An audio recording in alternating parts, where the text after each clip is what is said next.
Hello everyone, a very good morning and welcome to Baiju's Exam Prep. Welcome to another session on international relations. So yesterday we were talking about the important island countries in the Indian Ocean and we were understanding India's relations with these Indian Ocean countries. We had completed our ties with Sri Lanka, Maldives and Mauritius and we are left with the last part of this chapter today. Let's take a look at our ties with Seychelles, which is a very brief and small topic. And after that, we will close this chapter by talking about the important regional groupings and organizations of the Indian Ocean. So let's take a look at India's ties with Seychelles. As you've seen in the map, Seychelles is another important island nation in the Indian Ocean, and it's also part of the African continent. It's located along the east coast of Africa. So it's because of its strategic location that Seychelles becomes important to India.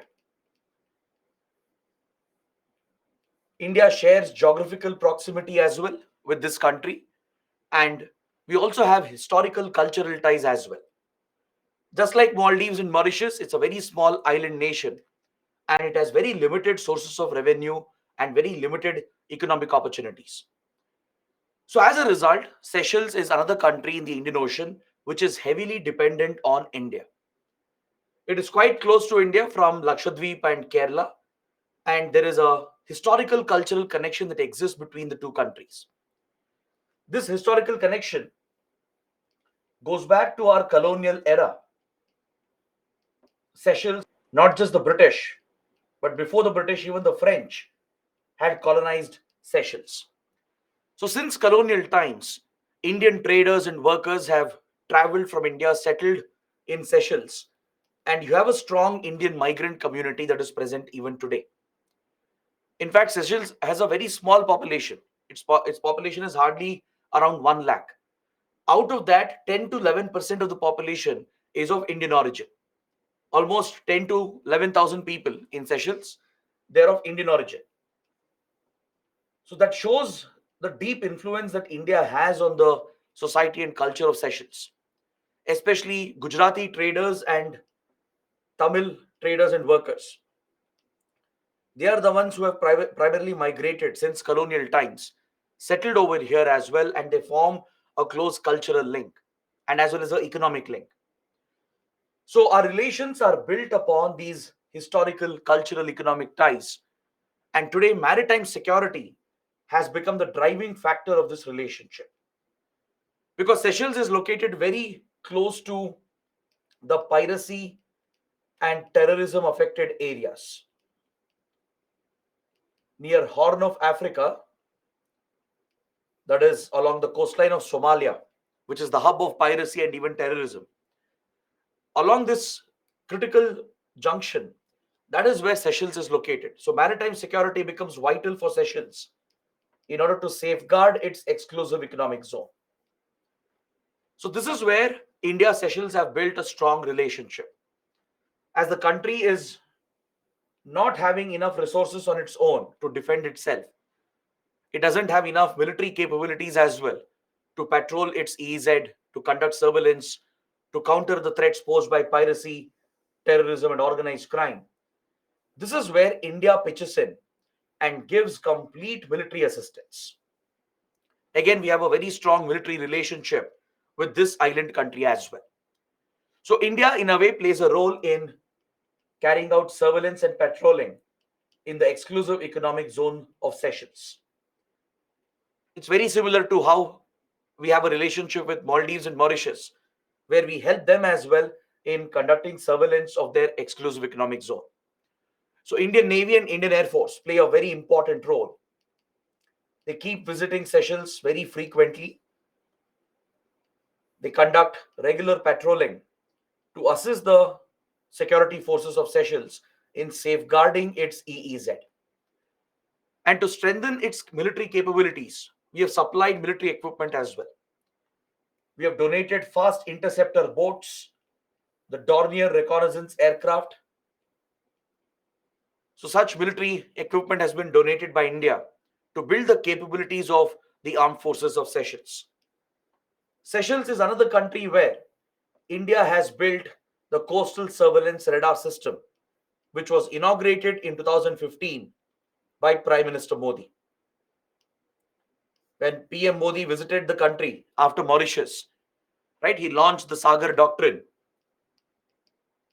He announced the start of the Sagar Doctrine and he inaugurated the coastal surveillance radar, which had been built by India on the island of Seychelles.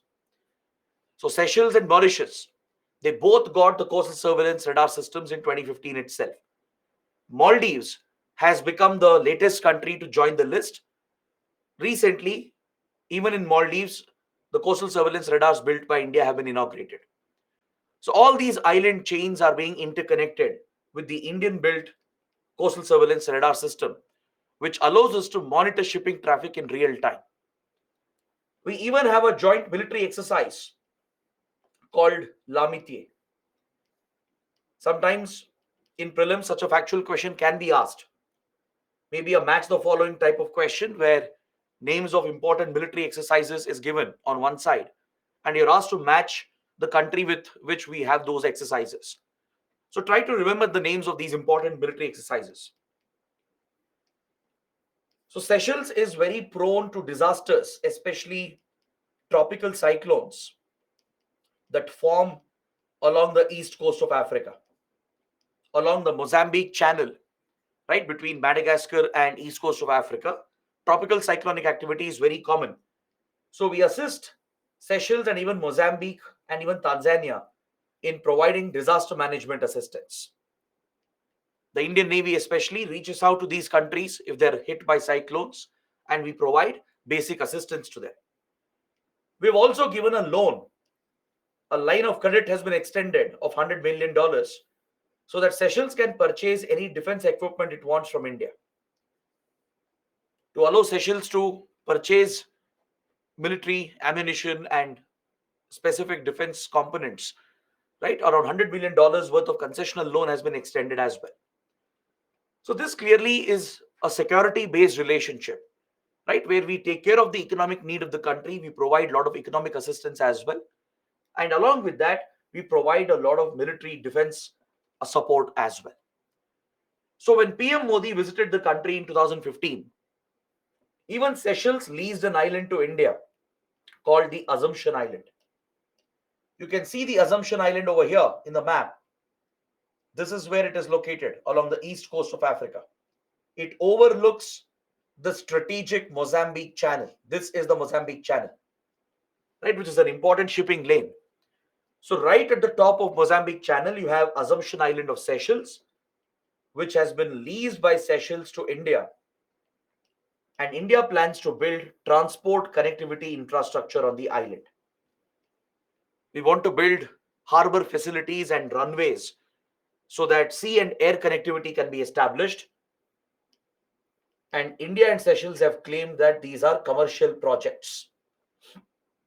They've insisted that these are commercial projects aimed at improving connectivity and economic ties. But however, experts believe that even this could potentially become a foreign military base of India. If not an official military base, at least the commercial facilities can be given a military purpose, meaning Indian Navy, the naval vessels and aircraft of Indian Air Force, they can have stopovers at these facilities and get all the logistical support needed to extend their operational range.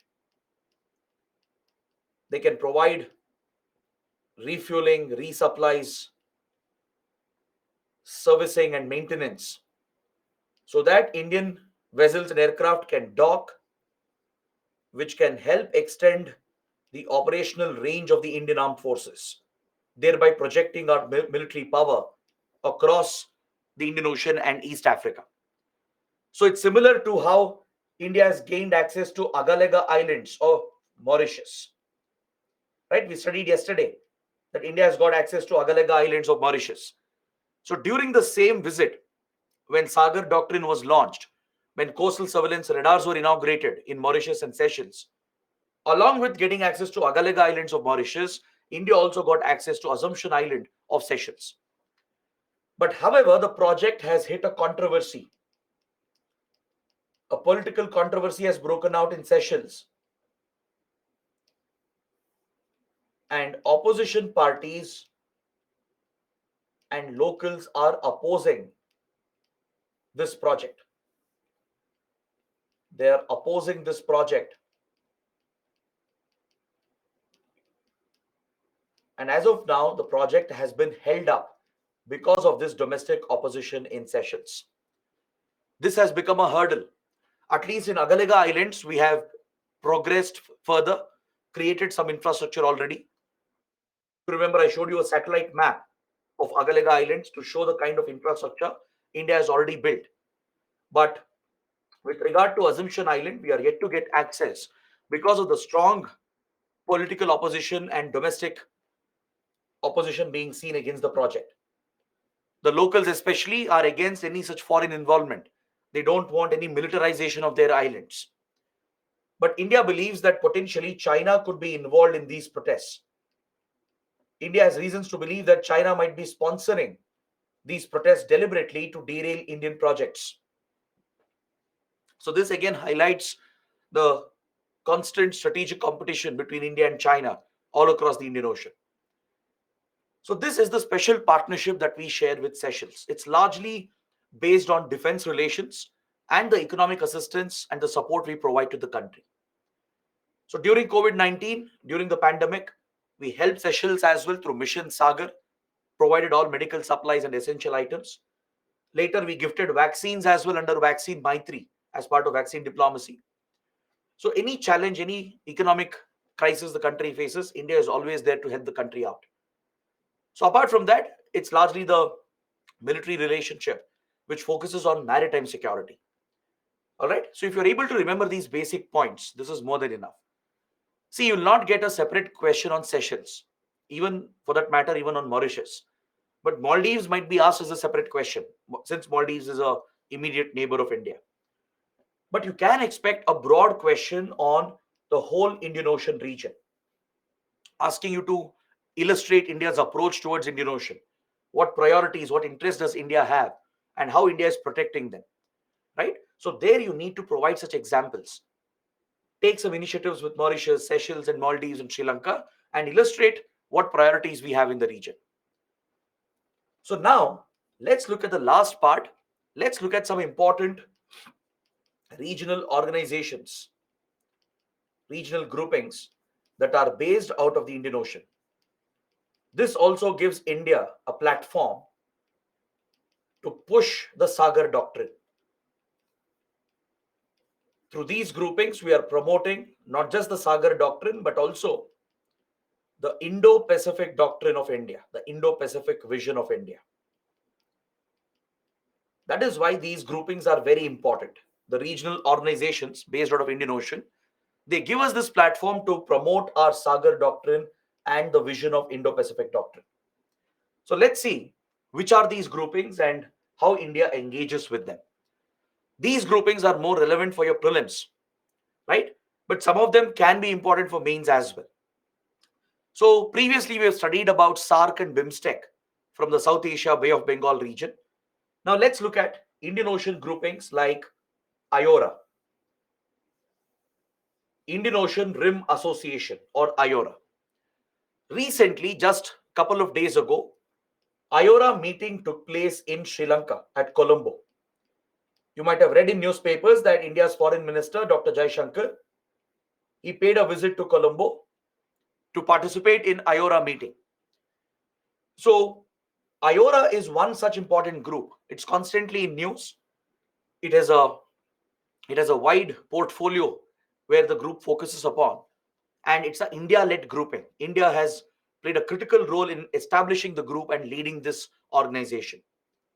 The history of this group traces back to 1997 when it was established as the IORARC. Initially, it was known by a different name. It was called as Indian Ocean Region Association for Regional Cooperation, IORARC. Now the name has been restructured and simplified into just IORA, Indian Ocean Rim Association. So basically, the littorals, the important rim states of Indian Ocean, they are brought together through this grouping. This idea of bringing the rim countries of Indian Ocean together was first proposed by then South African leader Nelson Mandela. Nelson Mandela was on a historic visit to India in 1995. He was addressing a speech, he was addressing a gathering, and that is where he suggested the idea that India and South Africa, along with Mauritius, should work together to form a grouping of the littorals of the Indian Ocean. So, based on this idea proposed by Nelson Mandela, India worked with South Africa and Mauritius to establish this grouping called IORARC. All right, so now it's called IORA. So it brings together the important littorals of Indian Ocean to promote socio-economic cooperation and to promote the ties between these countries. This has become an important platform today to stabilize the Indian Ocean and to build cooperation between the rim countries. So please take a look at the members. Take a look at which countries are involved in this grouping. There are 23 member states and 11 dialogue partners. It has major powers like Australia, France, and India. France, as I told you, is an Indian Ocean power because there are French territories present, like French Reunion, La Reunion. Then we have close friends of India like Bangladesh, Indonesia. You have countries like Comoros, Iran, Kenya, Madagascar, Malaysia, Maldives, Mauritius, Mozambique, Oman, Seychelles, Singapore, Somalia, South Africa, Sri Lanka, Tanzania, Thailand, UAE, and Yemen.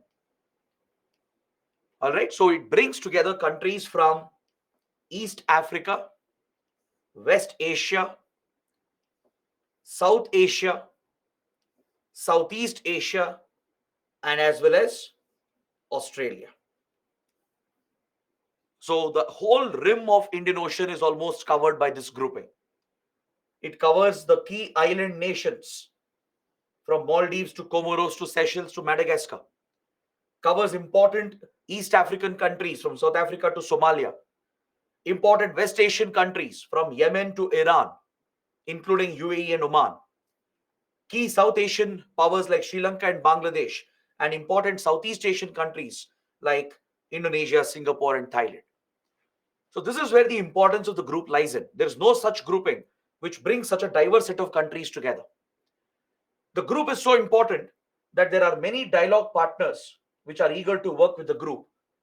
That includes China, Egypt, Saudi Arabia, Germany, Italy, Japan, South Korea, Russia, Turkey, even UK and the US. So almost all the top powers of the world are part of this organization, right? They all engage with the grouping as dialogue partners. That itself shows you how important this organization can be. So under IORA, 7 priority areas have been identified for cooperation. Primary focus is on maritime safety and security, to deal with piracy, especially to deal with organized crime, because drug trafficking, arms trafficking is very rampant, and even counter-terrorism. These are priority areas with regard to maritime safety and security. Next, focus is on promoting trade, the commercial economic ties and investment opportunities, promoting fisheries management as it's a shared common resource between the member countries, cooperating in disaster management, especially in providing HADR assistance to each other, as Indian Ocean is very prone to disasters, from cyclones to tsunamis, right? Indian Ocean countries are very vulnerable.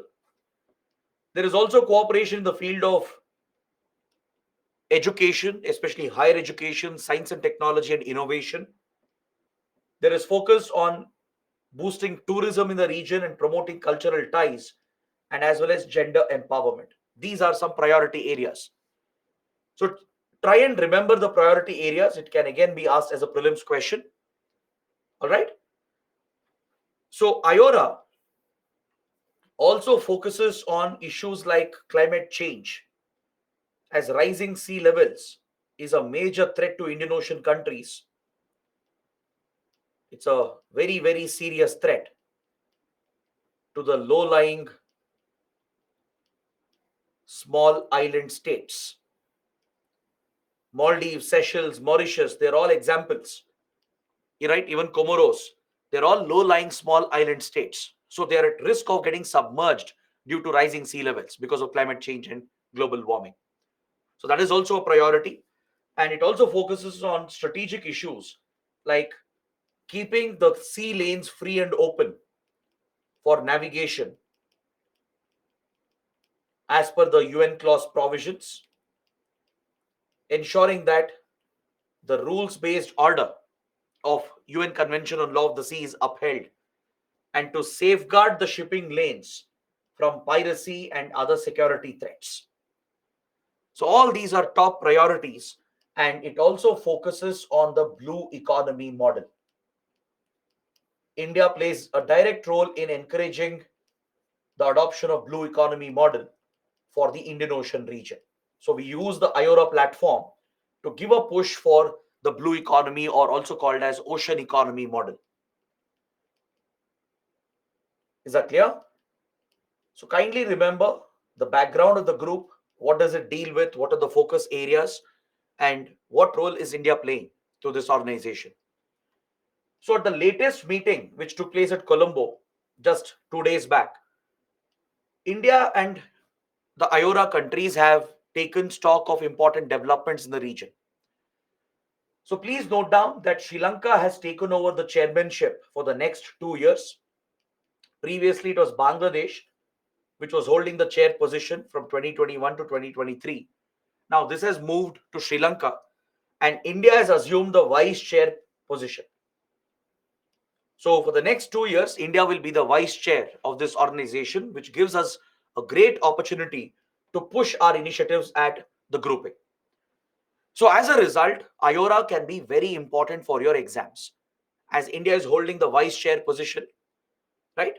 We are part of the Troika with Bangladesh and Sri Lanka. All three South Asian countries are part of the Troika, which is currently leading IORA. So, this gives us a great opportunity to protect our interests in the Indian Ocean. So, Foreign Minister Jaishankar has spoken about the priorities of India during this latest summit. He highlighted how Indian Ocean should be kept free and open, how freedom of navigation and the shipping lanes have to be protected as per UN clause provisions, which was basically a message from India to China. We have seen how China keeps disrupting freedom of navigation across the Indo-Pacific. We studied the South China Sea dispute and understood China's military aggression with regard to its maritime claims in the South China Sea. So across Indo-Pacific, you see such Chinese military aggression, which threatens free and open navigation, and it threatens the very stability of such important water bodies. So India has reiterated that UN clause provisions have to be upheld.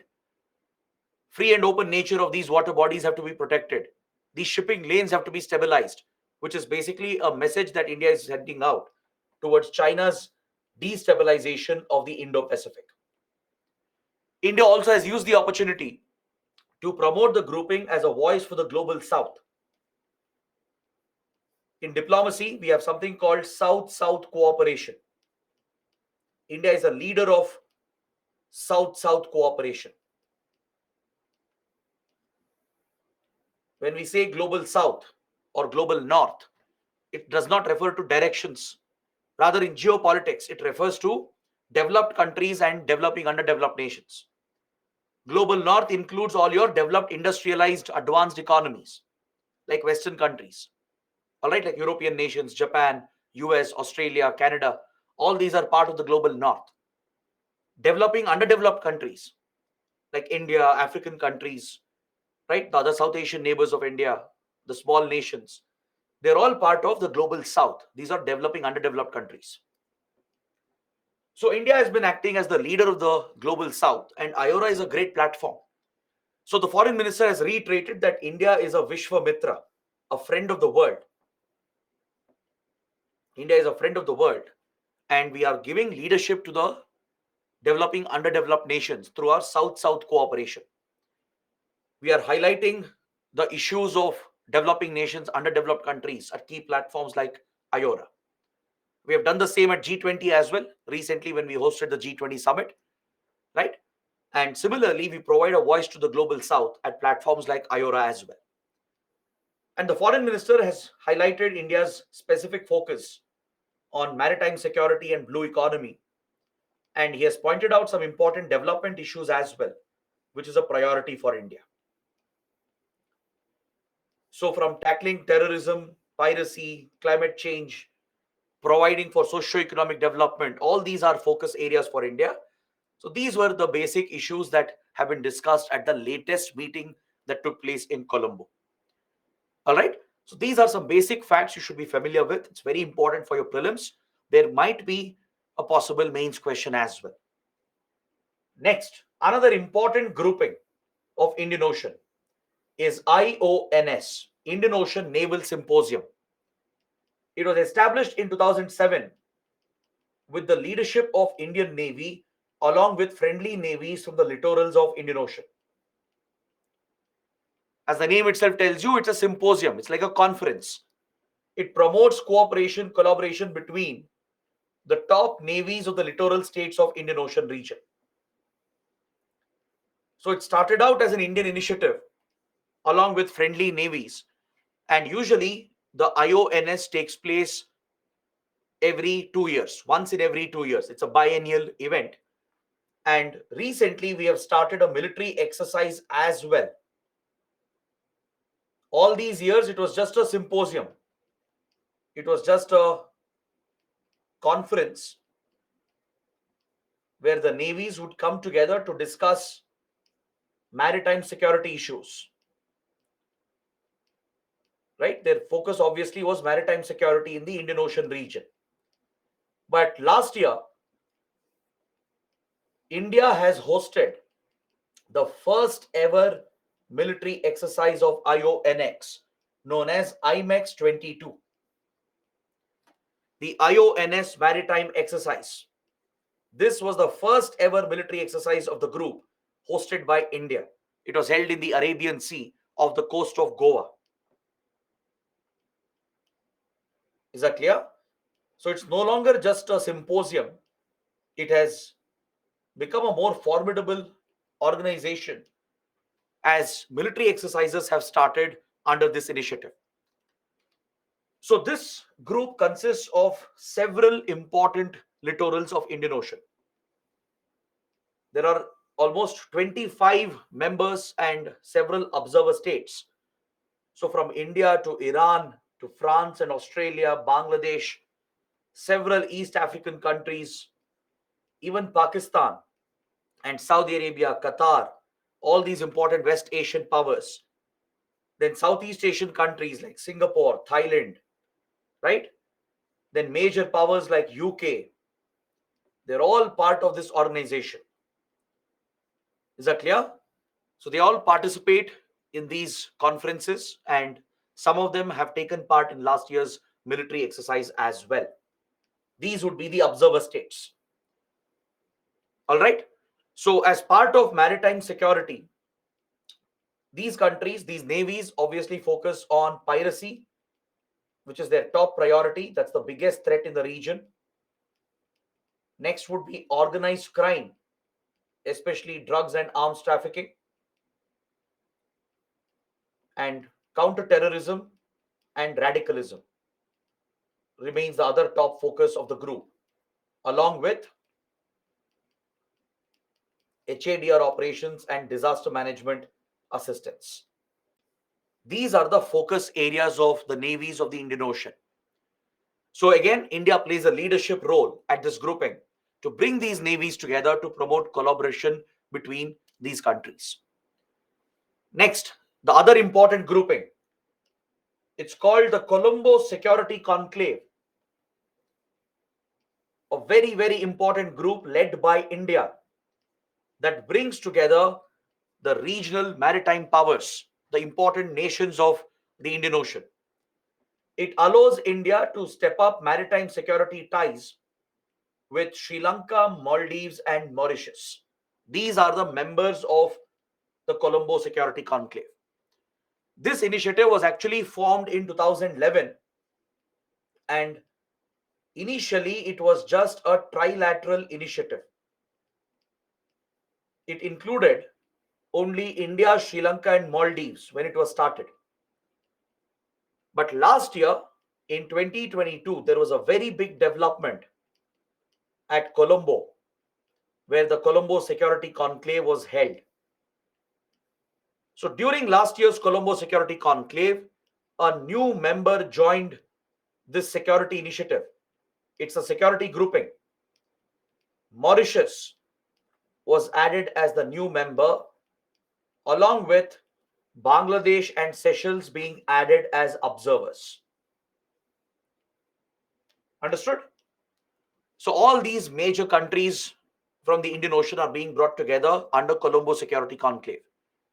This platform allows the national security advisors, the armed forces, and the intelligence agencies, along with law enforcement agencies of these countries, to cooperate and work with each other. Again, the threats are the same: piracy, organized crime, terrorism, etc. To handle these security issues, to enhance maritime security in the Indian Ocean, these countries have come together to create this platform, and they meet regularly, and they even hold regular initiatives together. Like recently, for example, Indian Coast Guard held a discussion with all the coast guards of these countries. Similarly, our NSAs from the National Security Council, the National Security Advisors, the Deputy National Security Advisors, they meet regularly to take stock of the security situation in the region. The armed forces also collaborate through the platform along with intelligence and law enforcement agencies. So this platform provides for intelligence sharing of key intelligence. It also provides for collaboration in investigation, right? So organizations like NIA, which counter terrorism, can collaborate with the investigating agencies of the other countries, right? So this has become a major platform today which focuses on the overall security of the Indian Ocean. It's again led by India, including these countries as members and Bangladesh and Seychelles as observer states. So please note down the 5 pillars of cooperation under Colombo Security Conclave. It is maritime security and safety, counter-terrorism and radicalization, combat trafficking and transnational organized crime. Even cyber security is a focus. Cyber security has been identified as a focus area, along with protection of critical infrastructure of these countries. And finally, extending disaster management assistance, HADR assistance to each other. So these are the priorities.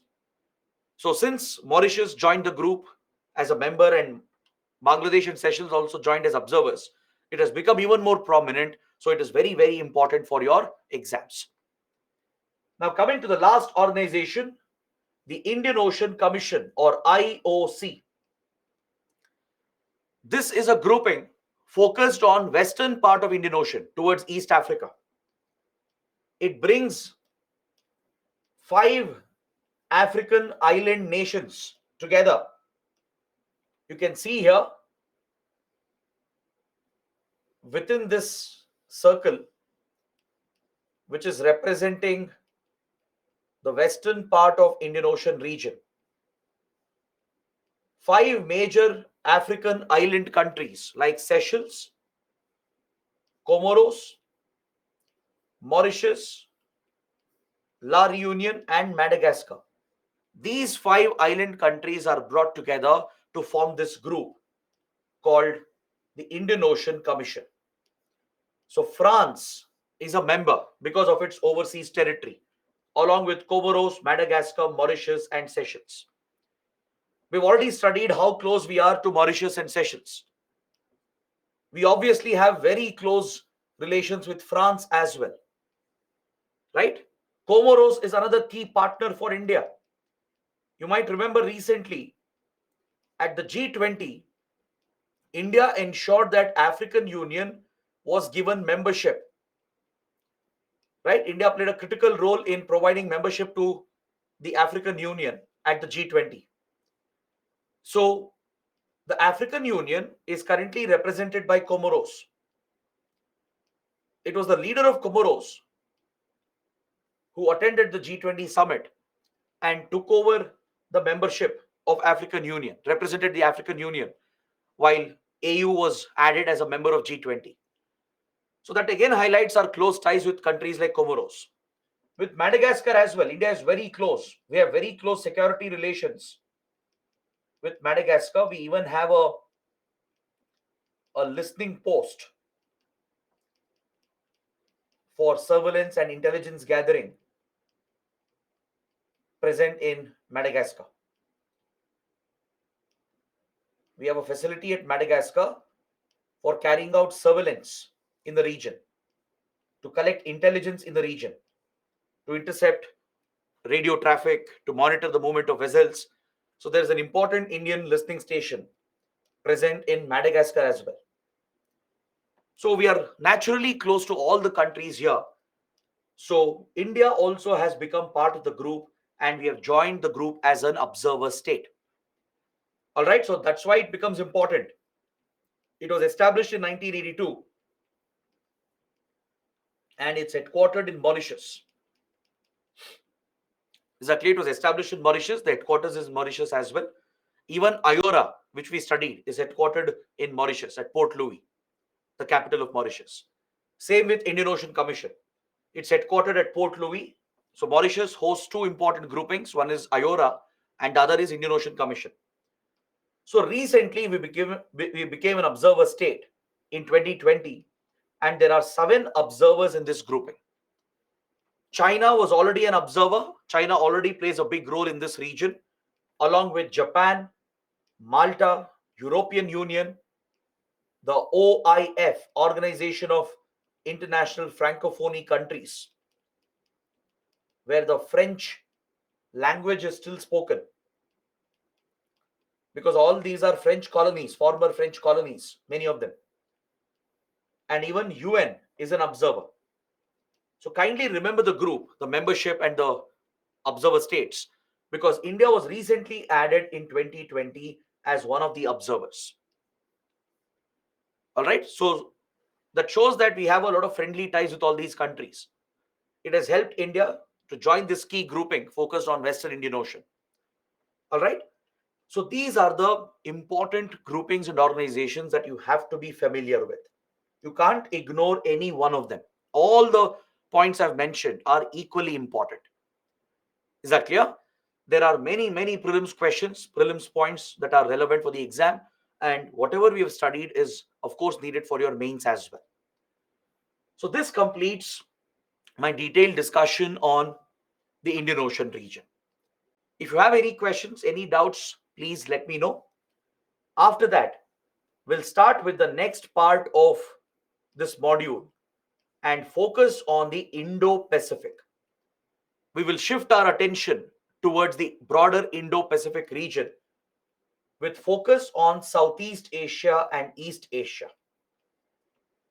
All right, this is another big chapter, another important chapter. So before we start with this, let's take a look at all your doubts and questions. Nagaraj is asking, sir, is observer state and dialogue countries are both the same? Both are slightly different. Observer countries or observer states have slightly more powers compared to dialogue partners. In any group, in any organization, there are 3 categories. First, you have members. Members have the maximum powers. They can not only participate in the meetings and all the gatherings, they can set the agenda, they can initiate a discussion, a dialogue on a particular issue, They can bring resolutions, propose initiatives, they can vote as well when issues are brought up for voting. So all powers are available for members, for member states. Then you have your observers. Observers largely they participate in the dialogue. They participate in the dialogue. They can even suggest some initiatives. They can even suggest some agenda, propose some ideas, but they can't table resolutions as such. They can't take up initiatives. They can't vote. Dialogue partners are below observers. Dialogue partners can only engage in a dialogue. They can simply attend, watch, and just take part in the dialogue which is being held. So like this, the participation varies, the powers varies from members to observers to dialogue partners. All right, but this is for your basic understanding. Nobody will ask you a question on this. So don't worry too much about the distinction between them. This might change from group to group as well. Depends on how the group is constituted. So don't worry too much about it, but just know the basic idea. What's the basic difference between these categories? Next, Shreyansh is asking why Pakistan is not part of IORA. Pakistan has applied for IORA. Pakistan is very interested. It is India which has kept Pakistan out of IORA. Because we have seen what Pakistan does at SARC. It keeps blocking our initiatives, derails Indian initiatives. So we don't want IORA to become another SARC. So India is the one which has blocked Pakistan's entry. Deliberately, we have kept Pakistan out. Surya is asking why US is not interested in IONS. US is also interested, but other members have not agreed to accept the US as of now. Satya Prasad is asking, what's the role of observer nations? I just mentioned that. Kishan is asking, what's the benefit of China to calling Indian Ocean as Asia Pacific? See, China insists that the term Asia Pacific should be used over the term Indo-Pacific. And the answer is very obvious. China doesn't want the reference to Indian Ocean, which highlights the primacy of India in the region. I explained in the very first class, right? In the first class on Indian Ocean, I told you that this whole water body takes its name from India, from the Indian subcontinent. So it establishes Indian Ocean as our primary backyard, as India's primary area of influence, primary sphere of influence. So China doesn't want the primacy of India in the Indo-Pacific. That's why it does not want the region to be referred to as Indo-Pacific. It keeps insisting that this is Asia Pacific, which will be more China centric. Is that clear? So that is the reason why China pushes for the name Asia Pacific over Indo-Pacific. Madhur is asking, Francophonie group includes France or only French-speaking colonies? It includes both. OIF, which is an organization of Francophonie countries, brings together France, the former colony, with the former colonial power, with its former colonies, where the French language is still spoken. So all these countries, which were former French colonies, they come together with France to form the Francophonie group. It is similar to how we have the Commonwealth, right? The Britain, the UK, and all its former colonies, the former British colonies, they have the Commonwealth grouping. Similarly, you have the Francophonie countries, which are groupings of all the French colonies and countries today where French language is spoken along with France. Yeshpal Singh is asking, what is the importance of multiple groups of same countries? Can't they compromise working of these groups? Or doesn't it create confusion, sir? See, these groupings have their own set agenda. Yes, sometimes you will see an overlap. There will be common members, common initiatives, but each platform has its own purpose and agenda. Now, Colombo Security Conclave is a more closer group for India. Colombo Security Conclave brings our closest partners in the region together from South Asia and Indian Ocean.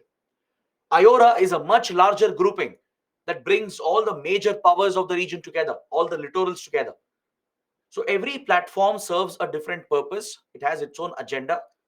Yes, there will be an overlap, but it is needed in order to protect regional interests. Ritika is asking, when will you discuss previous year questions, how to write answers? We have discussed few questions in the last week. We will take it up again this week as well.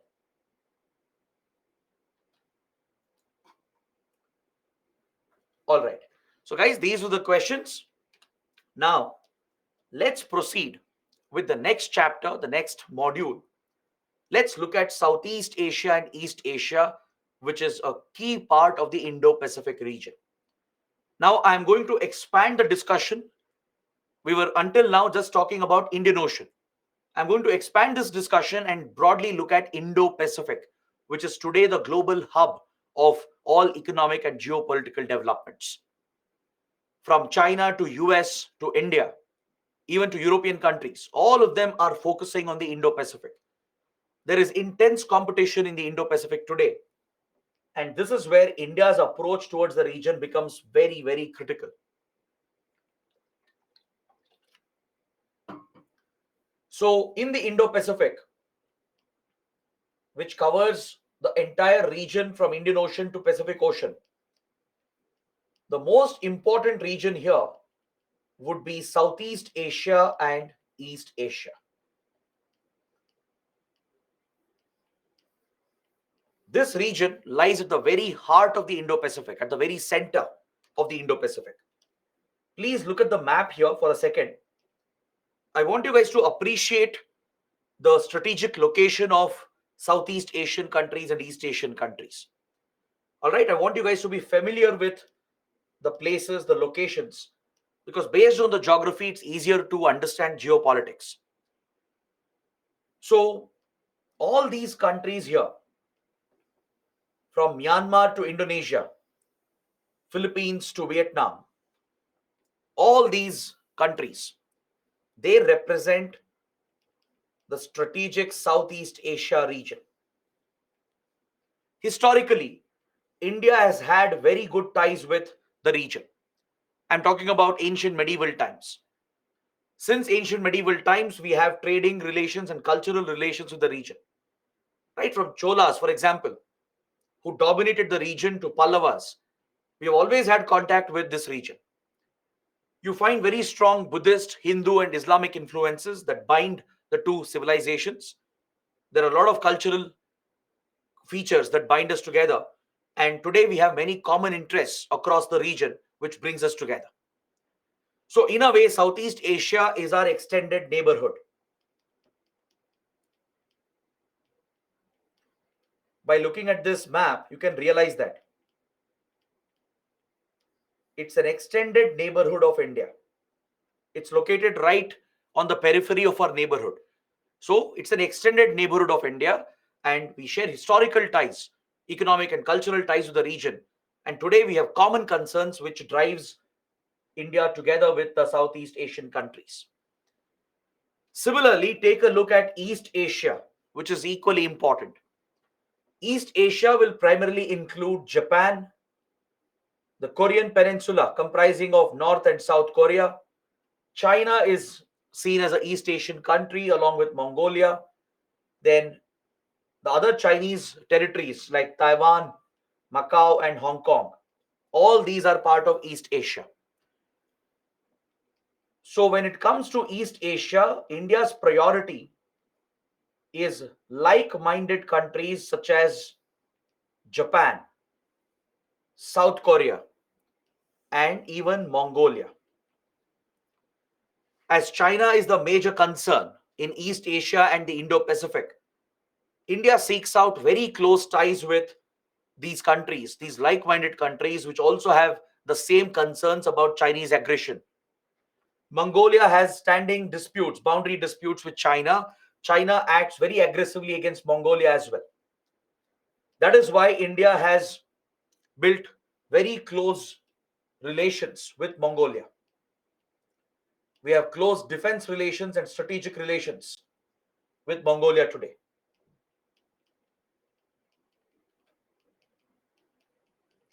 We even conduct a military exercise with Mongolia. It's called Nomadic Elephant. Nomadic Elephant is a major military exercise between Indian and Mongolian forces. Is that clear? Elephant represents India. Nomadic groups represents Mongolia. As several communities, indigenous communities in Mongolia, they are nomadic. So we have very close defense, security, and strategic ties with Mongolia, and we even have strong economic relations, which is being built up. We have given concessional loans to Mongolia as well, mainly to counterbalance the Chinese aggression in the region. Just like China gets closer to Sri Lanka, Bangladesh, Myanmar, which are neighbors of India, we are trying to get closer to Mongolia, which is a neighbor of China. We have very good ties today with like-minded countries such as South Korea and Japan, which are democracies that are aligned with the Western countries. Both South Korea and Japan are aligned with Western countries led by the US. They're all part of the same power bloc, and they all have standing issues with China. We mentioned the Senkaku Diaoyu Island dispute over here in the East China Sea. We discussed how China has been very aggressive against Japan over the Senkaku Diaoyu dispute.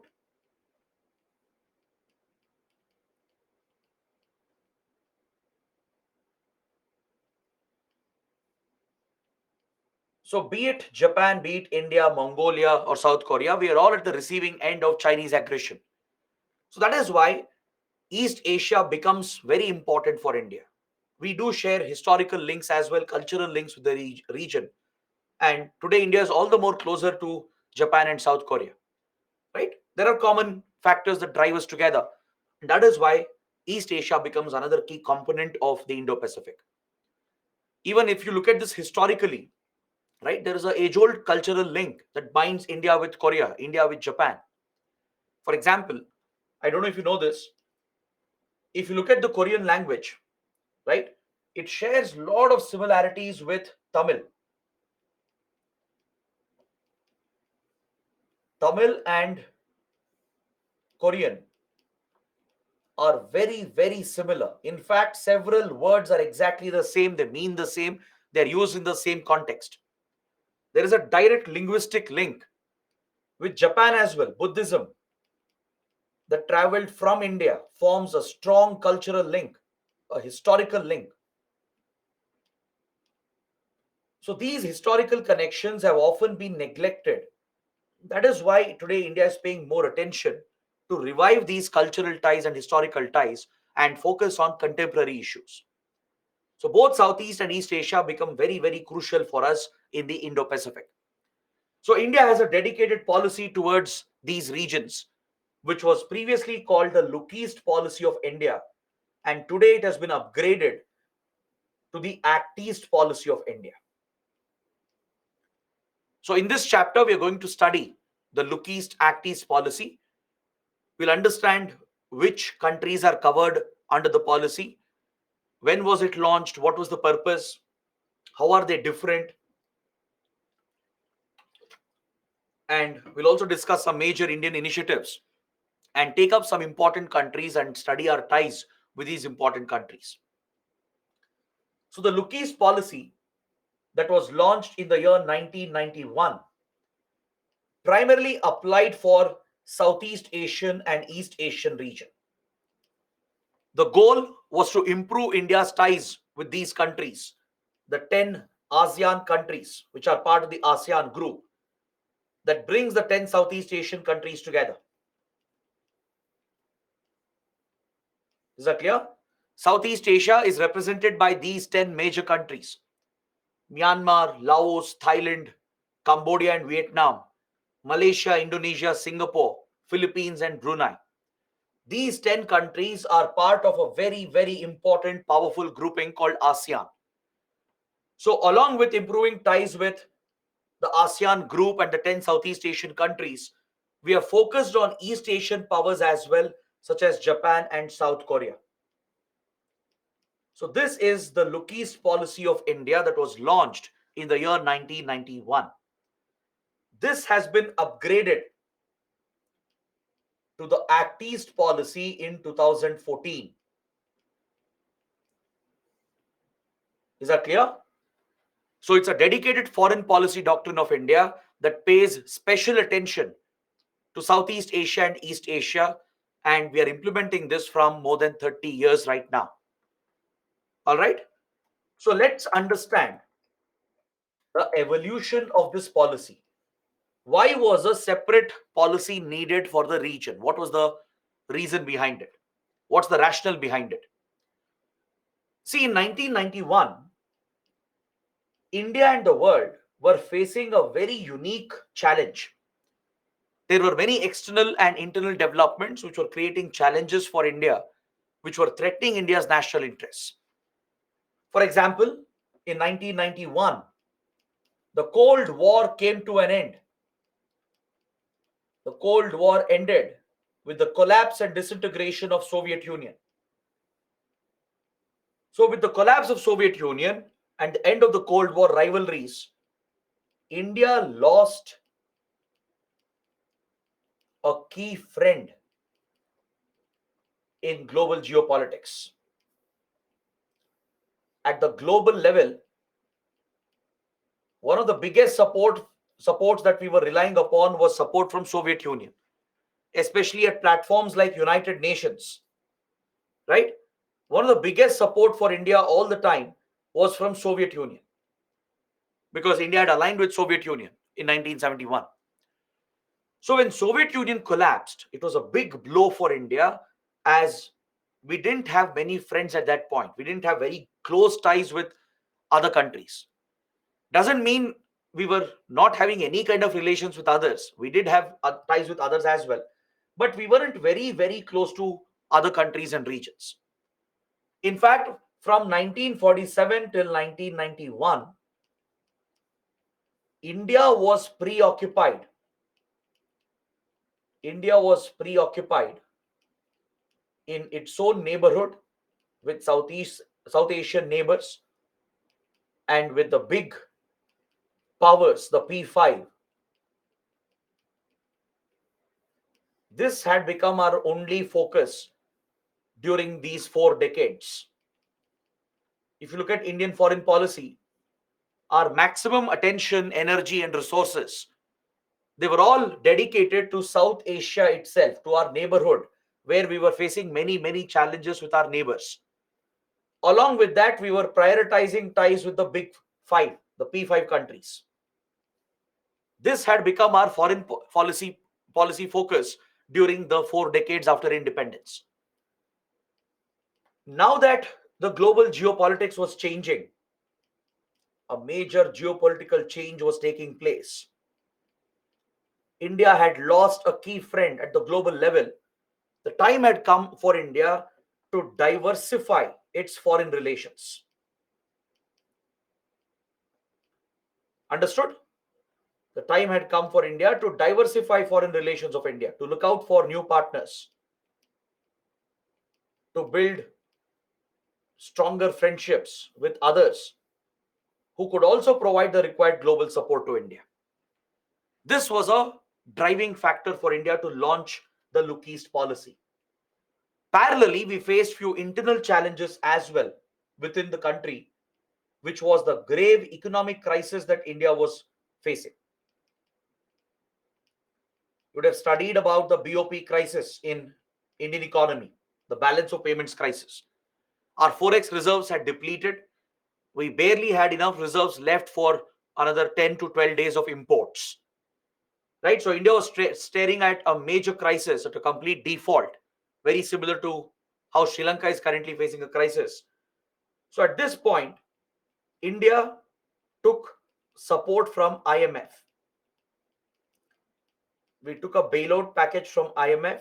We were not comfortable with it because IMF imposes conditions.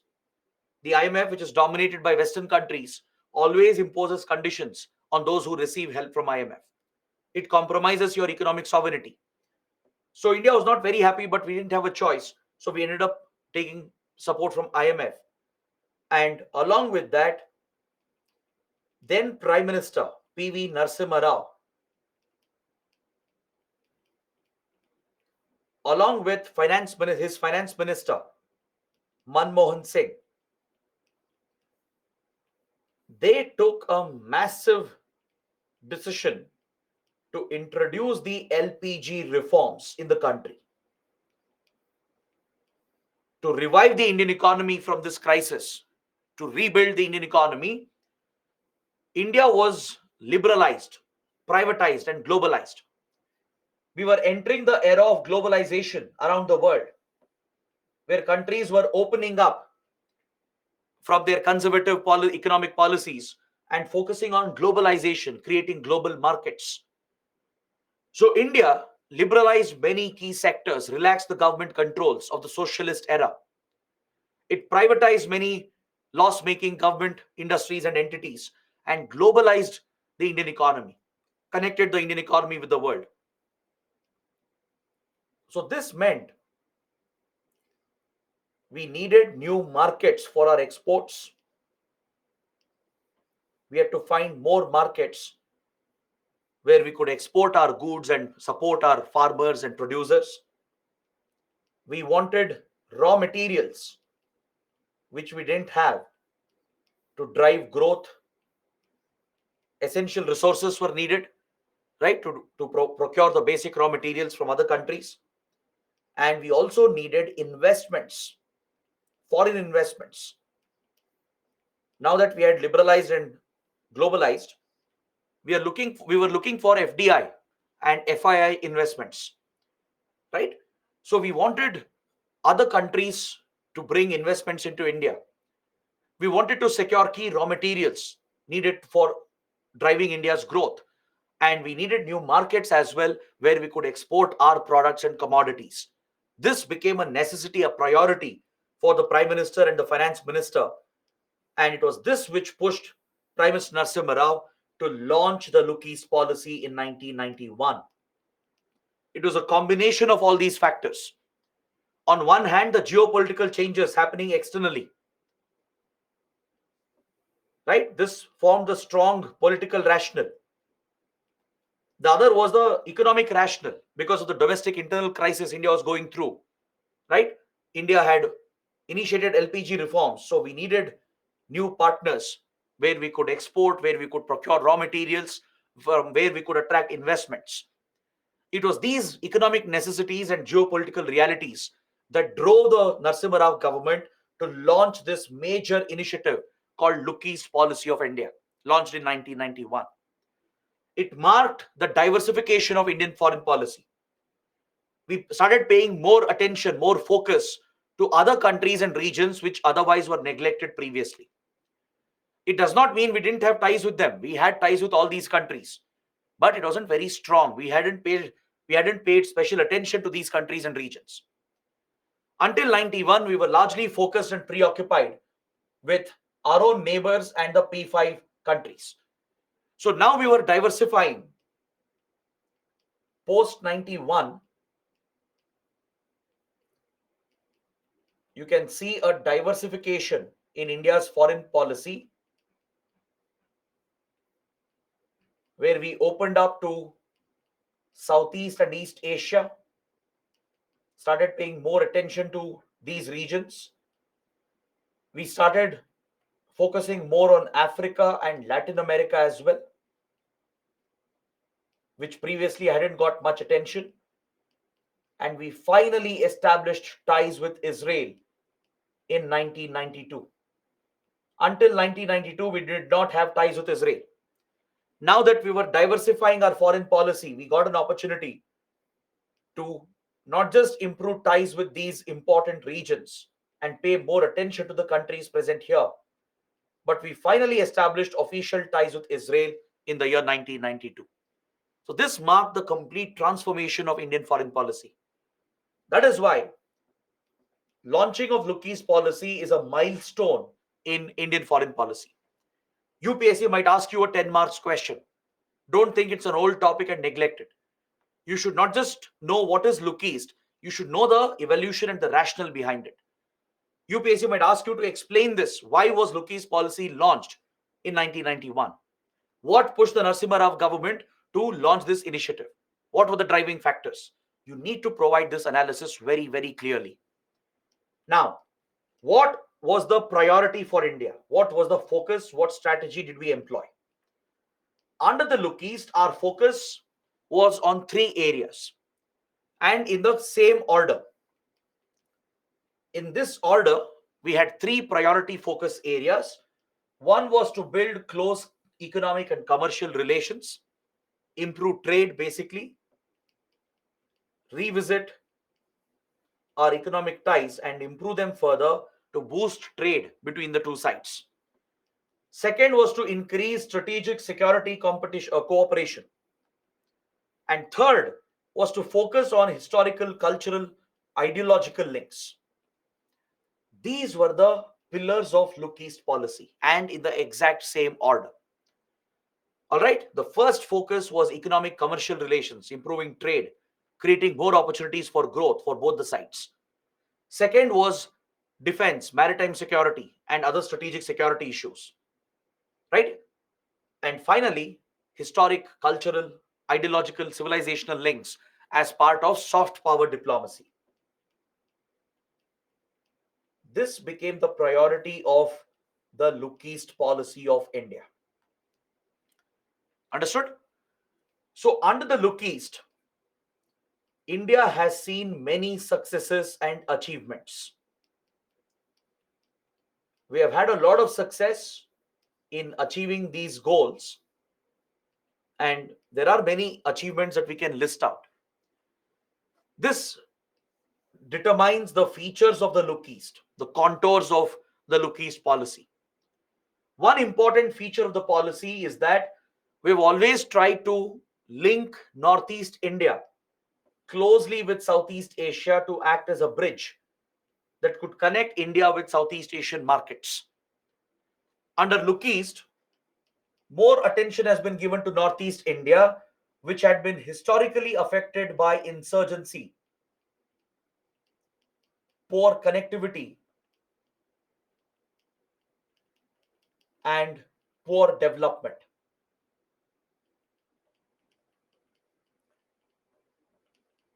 Until 1990s, Northeast India had not got enough attention with regard to infrastructure creation, connectivity projects, development initiatives, etc. And the region was badly affected by multiple insurgencies, which was having cross-border support from Myanmar and Bangladesh. So to counter the insurgency threat and to provide better development, connectivity and growth to Northeast India, India envisioned Northeast region as a bridge which could connect with Myanmar and form this direct link between India and Southeast Asia. This remains one of the priorities under the Look East Act East policy. Is that clear? We studied this, if you remember, under India Myanmar. I pointed out how Myanmar is like a land bridge. How Myanmar is like a land bridge that connects the Northeast region with Southeast Asian markets. It can drive growth and export opportunities for Northeast India. It can attract investments towards Northeast India from Southeast Asia. Right? So this is a priority, one of the key features of Look East policy. As part of deepening economic and trade relations, we have successfully signed free trade agreements such as SECA or SEPA, Comprehensive Economic Cooperation Agreement or Comprehensive Economic Partnership Agreement. These are essentially free trade agreements that reduce barriers to trade. The tariff barriers and non-tariff barriers are tackled through free trade agreements. And we have signed such free trade agreements with Malaysia, Japan, and with the entire ASEAN group. Please make a note of this point. India has signed separate FTAs with Malaysia and Japan as part of Look East policy. It marks the success of the Look East, which has improved our economic ties with Southeast Asian and East Asian countries. And we have signed an FTA with the entire ASEAN regional grouping. There is an India-ASEAN FTA, which we are going to look at later. This is another major success seen under the Look East policy. Another important feature is that there has been regular proactive involvement and engagement at the highest level between the two sides. From 1991 till 2014,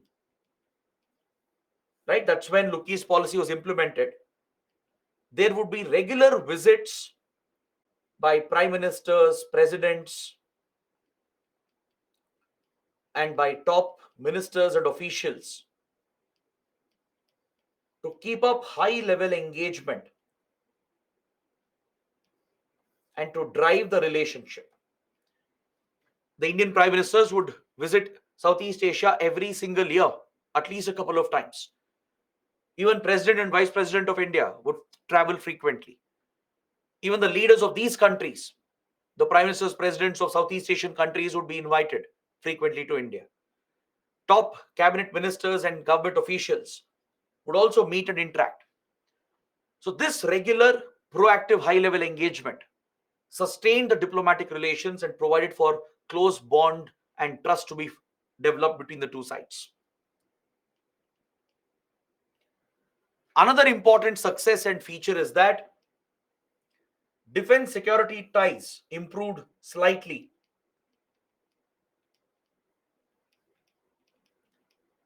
You didn't see a major growth in defense security ties, but a slight improvement was seen with some focus on maritime security.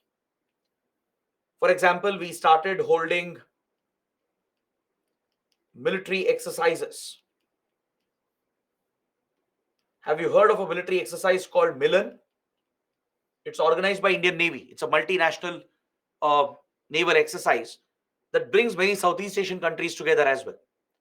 India invites many countries for Milan naval exercise. So from Southeast Asia, we invite Thailand, Singapore, Indonesia, Vietnam. All these navies are also invited. So military exercises, defense cooperation, right, became a focus under Look East policy. So we do share very good defense relations today with several countries here, from Vietnam to Singapore to Myanmar, Thailand, Indonesia, and Philippines.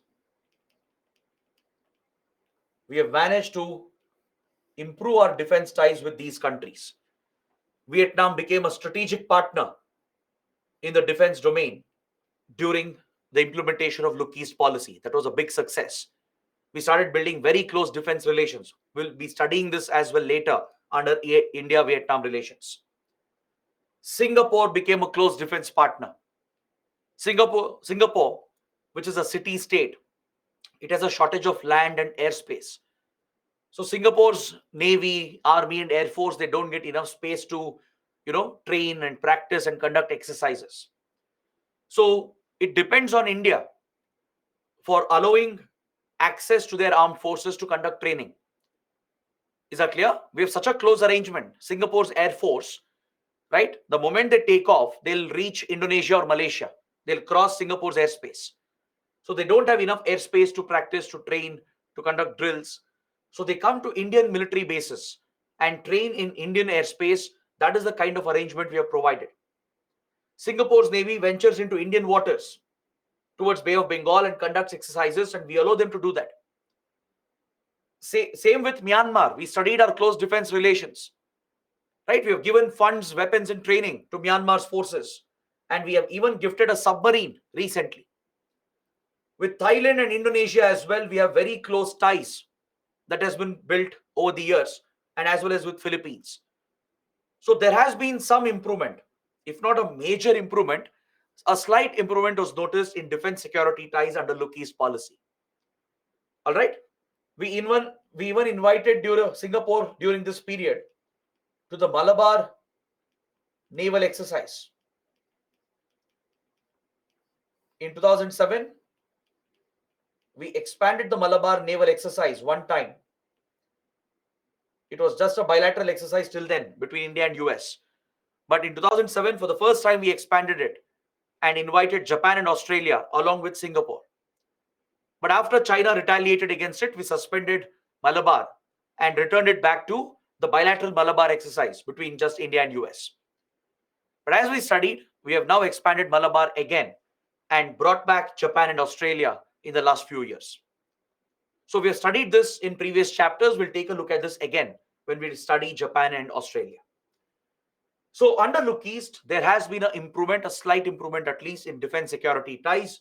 And definitely we have helped in revitalizing our historical cultural links. Our Buddhist heritage has been revitalized through Buddhist Circuit Initiative. Connectivity has improved, which is driving tourism. Is that clear? India has been involved in renovating some historical monuments like Angkor Wat and other temple complexes in Cambodia. As I mentioned the other day, you find very deep Hindu influences in Cambodia, right? Even across Vietnam, Thailand, you find very strong Hindu and Buddhist influences that trace back to India. So the Angkor Wat temple, which is a UNESCO World Heritage Site, it's the world's largest temple complex. It's a Vishnu temple dedicated to Lord Vishnu, right? This temple, and there are other monuments as well, Hindu and Buddhist monuments in Cambodia, which were suffering from damage and some neglect.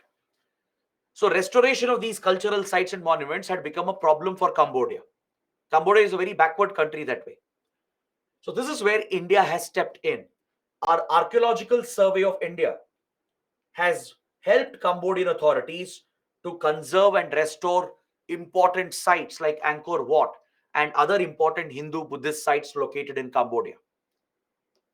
So you do see a direct improvement in historical cultural ties between the two sites.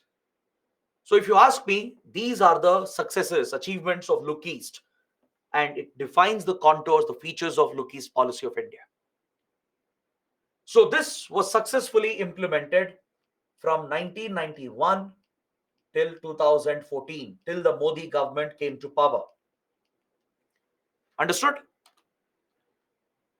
So when Prime Minister Modi came to power, the Look East policy was upgraded to the Act East policy. Because despite all the success and achievements and the positive initiatives taken under Look East, there were certain shortcomings in the policy.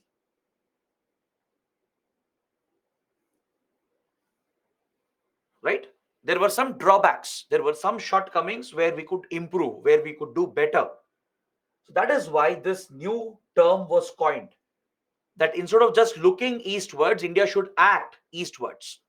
It means we should be more proactive and engage the eastern regions to drive Indian influence.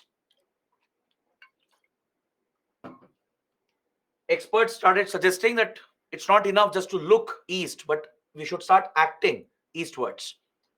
So this policy was adopted, which is seen as an upgraded policy. It's not an entirely new policy. Please understand that. It's not that Act East is completely different from Look East. Actually, Act East is very similar to Look East. There are many similarities, common areas.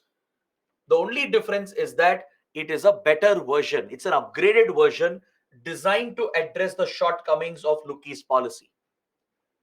Understood?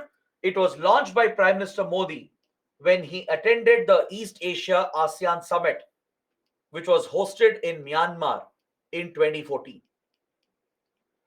So by choosing to announce this in Myanmar, India was sending a message to Myanmar that we are looking at Myanmar as a land bridge to link with Southeast and East Asia. So during that year's ASEAN East Asia Summit, which is held back to back, PM Modi, who was attending the summit, announced the launch of Act East policy, which was an upgradation of the previous Look East policy. It basically provides better focus and attention to Southeast and East Asia region and beyond. It has been brought out by keeping in mind the rising Chinese aggression in the Indo-Pacific. So you can say that Act East policy is part of the larger Indo-Pacific doctrine of India. The broad Indo-Pacific vision of India, it encompasses the Act East policy. It's a part of it. So the renewed attention and focus we are giving to Southeast and East Asian countries and this region is mainly by keeping an eye on China's rising aggression and influence. Also, India's aspirations have grown. Don't forget that. It's not just about China, even India's aspirations have grown and improved. We are aspiring to be a global power. So we want further investments, access to markets. We want to cooperate in key areas of defense and security as well. Further improve trade and economic relations with all these like-minded countries. So that is why the Look East was upgraded to Act East, so that India could drive its national interests in the region, not just to counter China across Indo-Pacific, but also to promote India's own influence and economic interests.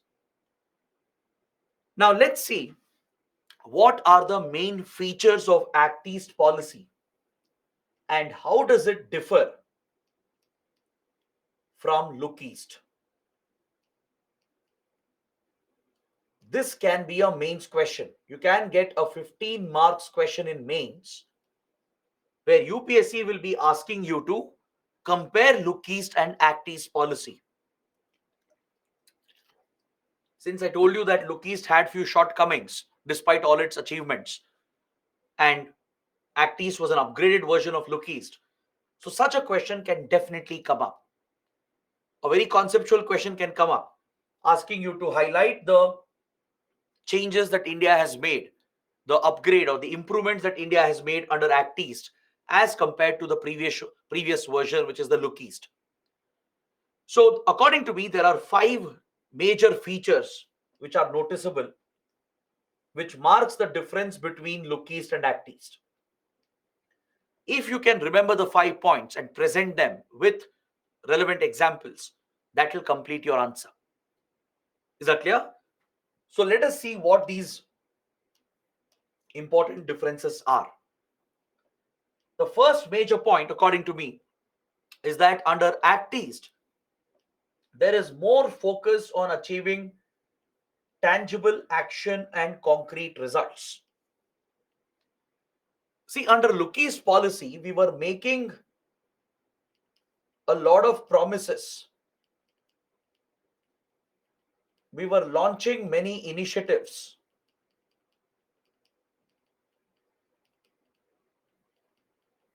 But problem was many of these projects, they would be delayed or not implemented properly.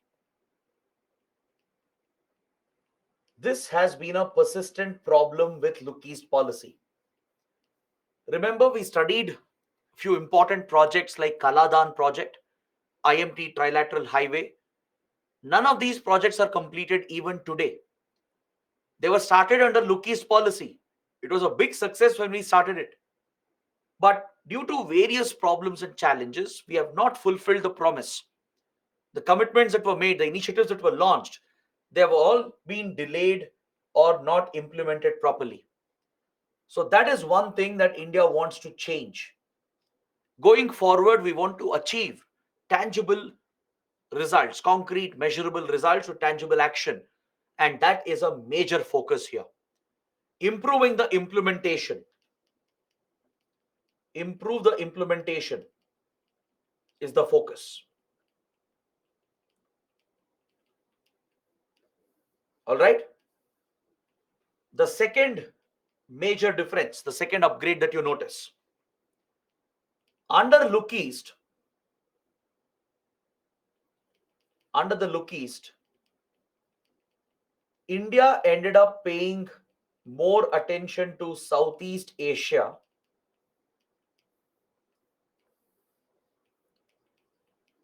with very limited attention given to East Asia and beyond. Compared to East Asia, Southeast Asia got more focus. This is something you can observe in Look East policy. If you look at the 20 years of its implementation, you will notice that more achievements were seen in Southeast Asia compared to East Asia. The focus was largely on the Southeast Asia region compared to East Asia. The engagement with East Asia also was limited to an extent. So that can be seen as a shortcoming, and we are trying to improve that. We are trying to extend this focus and treat not just Southeast Asia as the central pillar, but extend this to other countries, other regions,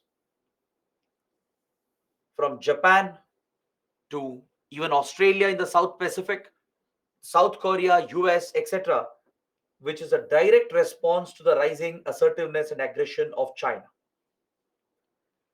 Understood? That is a major difference that you find. There is focus not just on Southeast Asia, but focus on East Asia and the Pacific as well. We are paying attention to even Far East region, the Pacific region, right? The Far East region of Russia, further extending towards the Arctic, then the Pacific, especially the South Pacific, towards Australia and the Pacific Islands. They've all become the focus following China's aggressive rise and assertive rise. This is another big difference you find. The focus region. Previously, the focus region largely became Southeast Asia with a limited focus on East Asia. But right now, there is more attention on not just Southeast Asia, but across East Asia, far east of Russia, which is the Siberia region, parts of the Arctic, the North Pacific, and the South Pacific as well. The Arctic, North Pacific region, and the South Pacific region towards Australia, New Zealand, and the Pacific Island countries. So all these areas are seen as part of this approach where we are further projecting activities beyond East Asia region. That is a big difference that you find. Next, there is greater boldness on India's part in engaging these countries in the defense and security domain. Under Look East, the focus on defense and security was limited. Under the Look East policy, even though some improvements happened in defense and security, but the focus was very less. Under Look East, more attention was given to economic relations and cultural relations. That's where the biggest improvements happened. Is that clear? Under Look East, there was a bigger success seen in economic ties and cultural ties compared to defense security relations. So there was a little hesitation to say on India's part, also on Southeast Asian countries on their part as well, in focusing on defense security and strategic ties. But today there is greater boldness on India's part.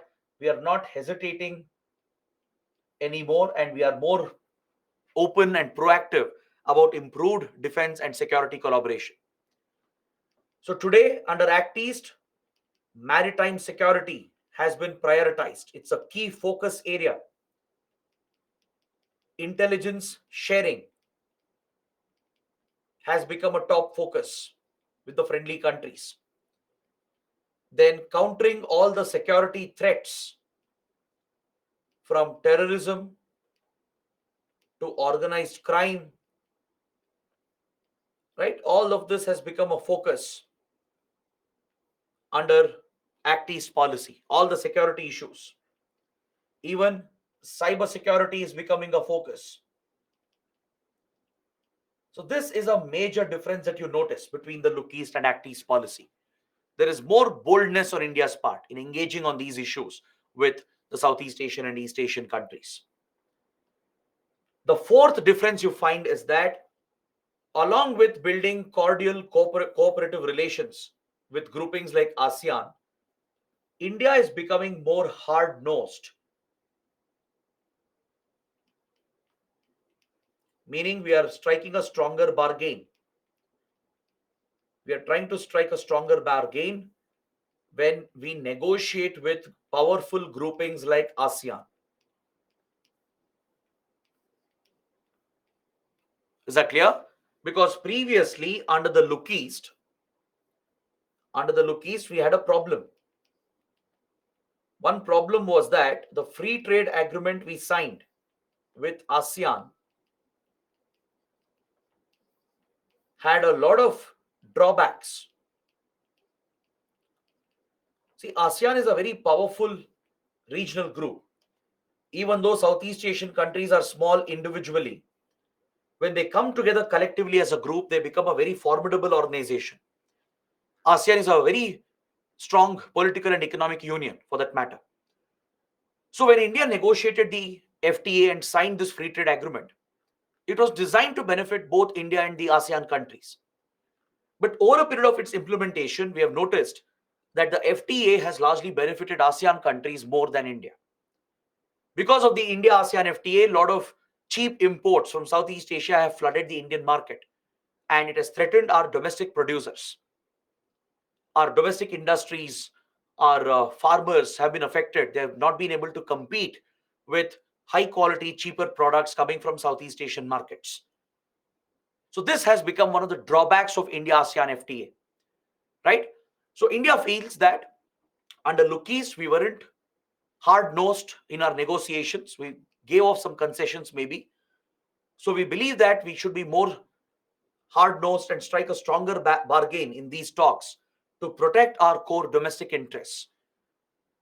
Because ASEAN countries can be very hard-nosed to strike a strong bargain. So we will be very cordial, friendly, polite, maintain all diplomatic niceties while taking a strong stand on core issues which are being negotiated. This is one important feature that you find. This is a direct result of the bitter experience we have had with the India-ASEAN FTA. India-ASEAN FTA has benefited both the sides. The trade volume has increased. Definitely, India's exports of goods and services to Southeast Asian markets has gone up multiple times. All right. Similarly, export of Southeast Asian products to India has increased multiple times.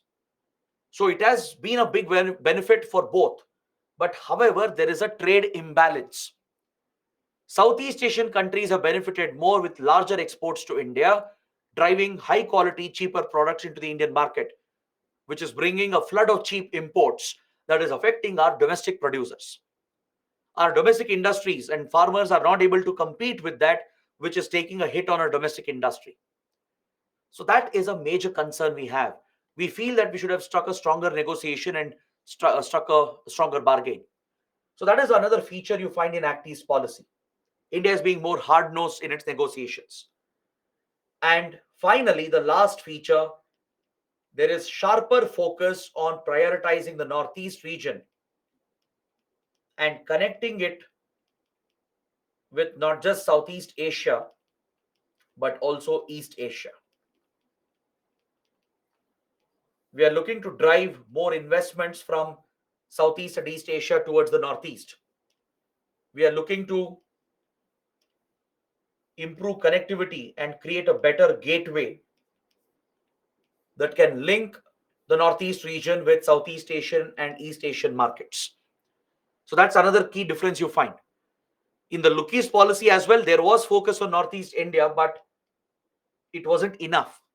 That's what India has felt.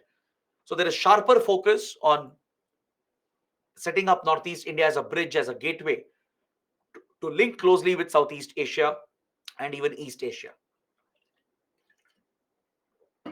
In fact, you can already see that working.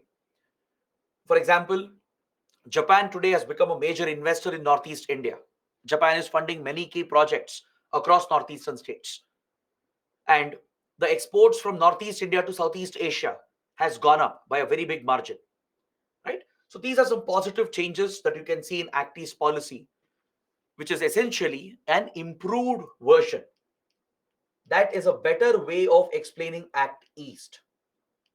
I would call it an improved version, or basically an upgrade of, of the Look East policy. It's not that it's an entirely new policy. It's not that both are starkly different. In fact, both of them are actually very similar. The priorities, focus areas are very similar. It's the approach which is changing. So it's more of a upgraded version or a better improved version designed to address the shortcomings of Look East policy. So kindly pay attention to this topic. You can expect a mains question on these lines. A 15 marks question can come, asking you to explain what differences do you notice between Look East and Act East. Explain with examples. So these 5 points have to be brought out with some relevant examples as I was mentioning. All right. So this is enough. It's more than enough to understand Southeast and East Asia region. Now, after a short break, let's focus on some important countries. I will be picking up two important countries for a detailed discussion: India, Japan, and later India, Vietnam. All right, so take a 15 minutes break. Let's come back in 15 minutes. I think it will be 7, let's say 7:55. Let's try to come back by 7:55. All right, so see you in 15 minutes and we'll start with the next part of this module.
Hello, everyone. Welcome back to the session. Now, let's start with India's relations with Japan. See, from this region, Southeast and East Asia region, we have to selectively pick some of the important countries and the important relations that we have. UPSC will not expect you to study the relations with all the countries. That's impossible to cover and impossible to remember as well. Like India's ties with Cambodia, India's ties with just Singapore, Philippines, that will not come as a separate question. The broad discussion we have had on the region, that is enough. But when we look at these other regions, we have to pick out maybe a couple of important nations from here, few important countries with whom we share the strongest and closest relationship. So from Southeast and East Asia, it has to be Japan and Vietnam. These two are the most important countries for India. So let's look at India Japan relations first. With Japan, today we share a very historical and a strategic relationship, right? We are very, very close to Japan today. We share very close economic relations and as well as defense, security, and strategic ties. But if you look at it historically, the common link, cultural historical link, has been Buddhism. Buddhism, which traveled from India towards East Asia, has influenced many countries from China to South Korea to Japan. Right? You find very strong influences across Southeast Asia as well. So, this Buddhist connection forms a direct link, a bond between India and Japan, a historical bond. But, however, in modern times, especially during the World War, the Second World War, we ended up on the opposite sides of the conflict. India had aligned with the Allied powers, with Britain, US, France, and others. Right? India was fighting for British India, whereas Japan had aligned with the Axis powers. In fact, Imperial Japan had become a notorious fascist power. It had aligned with right wing extreme fascism. It had aligned with Hitler's Nazi Germany, Mussolini's Italy, right? So, Imperial Japan was a very notorious power. It was a fascist country that committed brutal atrocities all across Asia, from China to Korea to Southeast Asia. Even today, Japan is hated for the atrocities that their ancestors committed. Just like Nazi Germany committed brutalities against the Jews and others, similarly, Imperial Fascist Japan committed brutal atrocities all across Asia. So we were on the opposite sides of the conflict, and we even engaged each other. We even engaged in a military conflict in Singapore and in the border areas of Nagaland and Burma. In this area, Indian soldiers have fought against Imperial Fascist Japanese forces. Indian troops fighting for British India, they have fought against Japanese forces during the World War period. So that is a very different era, a very different phase of our history. But as you know, Second World War came to an end with the bombing of Hiroshima and Nagasaki. The nuclear bombing that decimated Hiroshima and Nagasaki.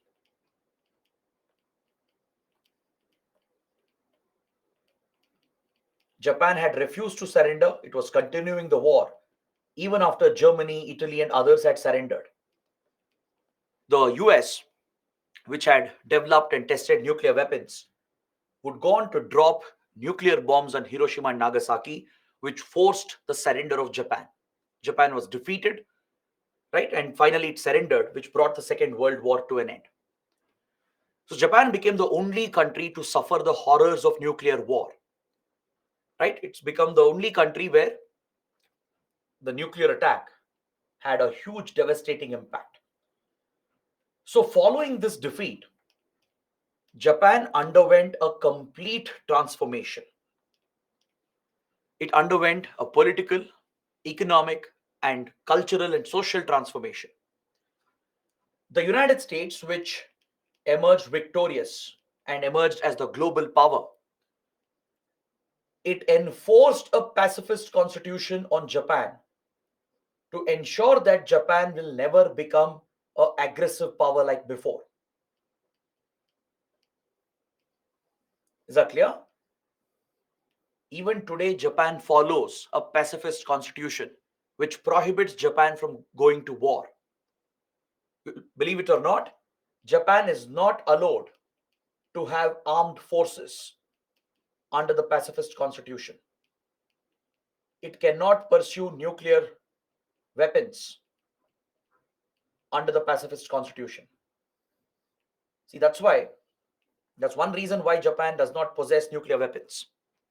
Even though it has the technology, if it wants, it can easily develop nuclear weapons even today.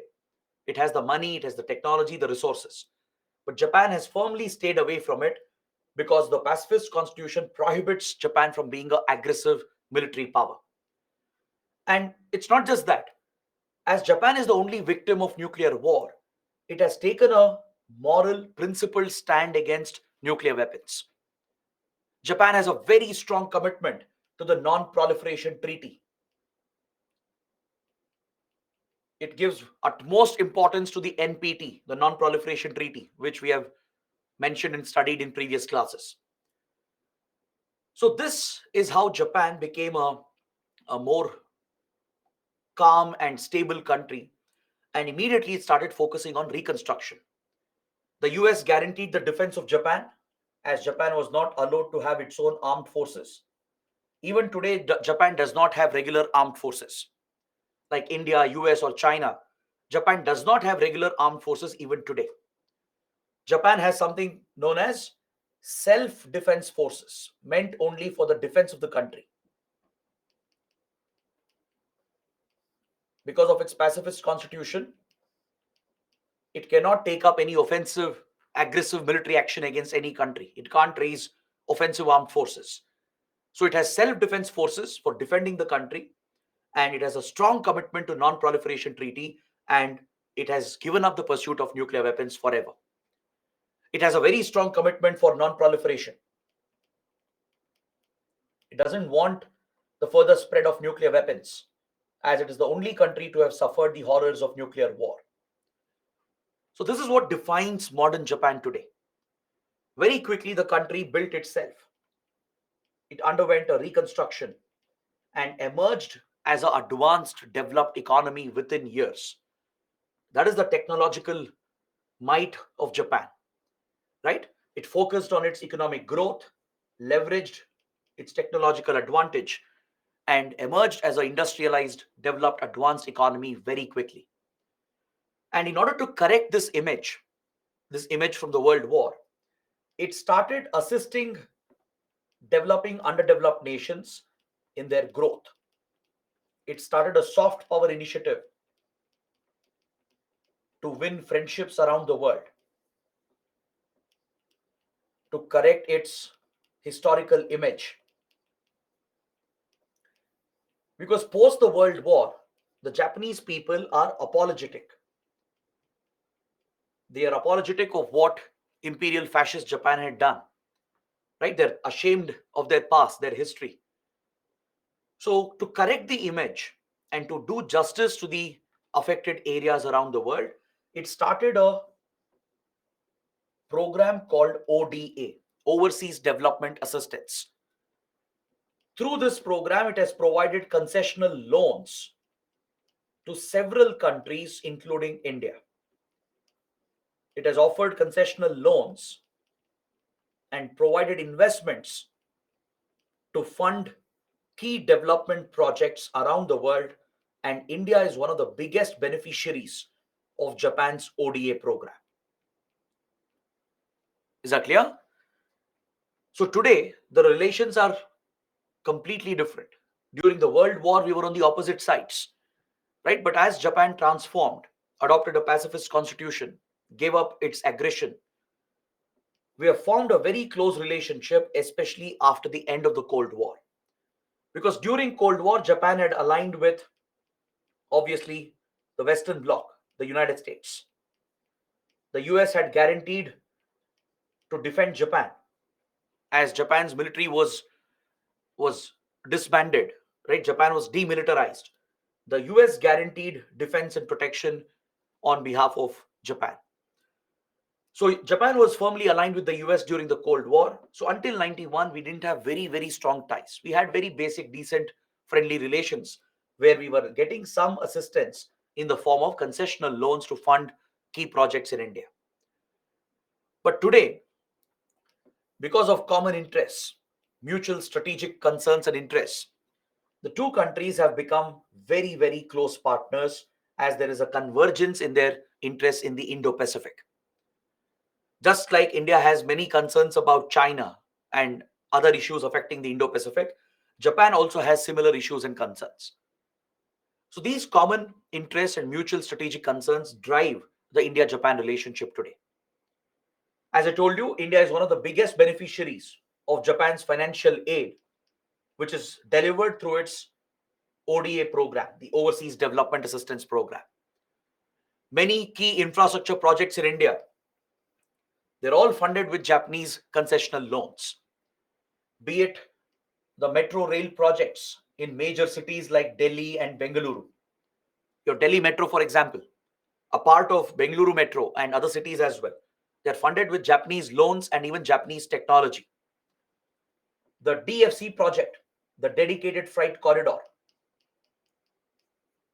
you would have studied this in current affairs or in Indian economy. The Western and Eastern Dedicated Freight Corridor. It's essentially a freight corridor, a railway link to carry cargo, to carry freight from the closer to from Delhi towards Mumbai and from Punjab towards Kolkata.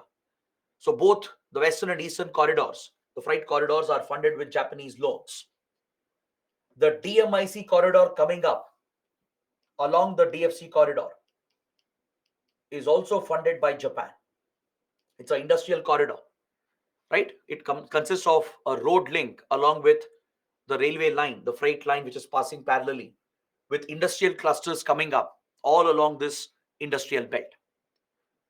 Similar industrial belts have been planned between Bengaluru and Chennai, the Bengaluru Chennai Industrial Corridor, Bengaluru Mumbai Industrial Corridor, and many others. So Japan is very eager to fund these proposed projects as well.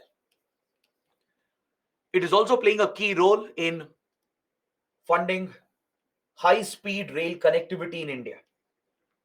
The first bullet train project of India between Ahmedabad and Mumbai, which is coming up, is also funded with Japanese concessional loans. As you know, Japan is a leader in high speed rail technology, and Shinkansen, which is the popular bullet train network of Japan, the high speed train network of Japan. It's known for its speed, punctuality, and effective connectivity it offers. So Japan is sharing the Shinkansen technology with India, helping India to set up high speed rail networks, beginning with the Ahmedabad Mumbai bullet train project. It has brought a lot of FDI as well, apart from the loans, and it has become one of the top investors in the Indian economy. Several Japanese companies, they have a major manufacturing presence in India, from Sony to Mitsubishi to Toyota,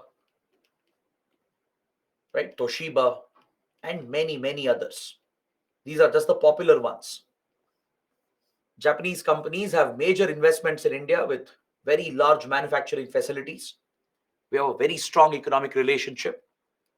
Japan also has brought investments into Northeast India, as I was mentioning, in Assam, in Arunachal Pradesh, in Mizoram, Nagaland. Many development projects are funded by Japan.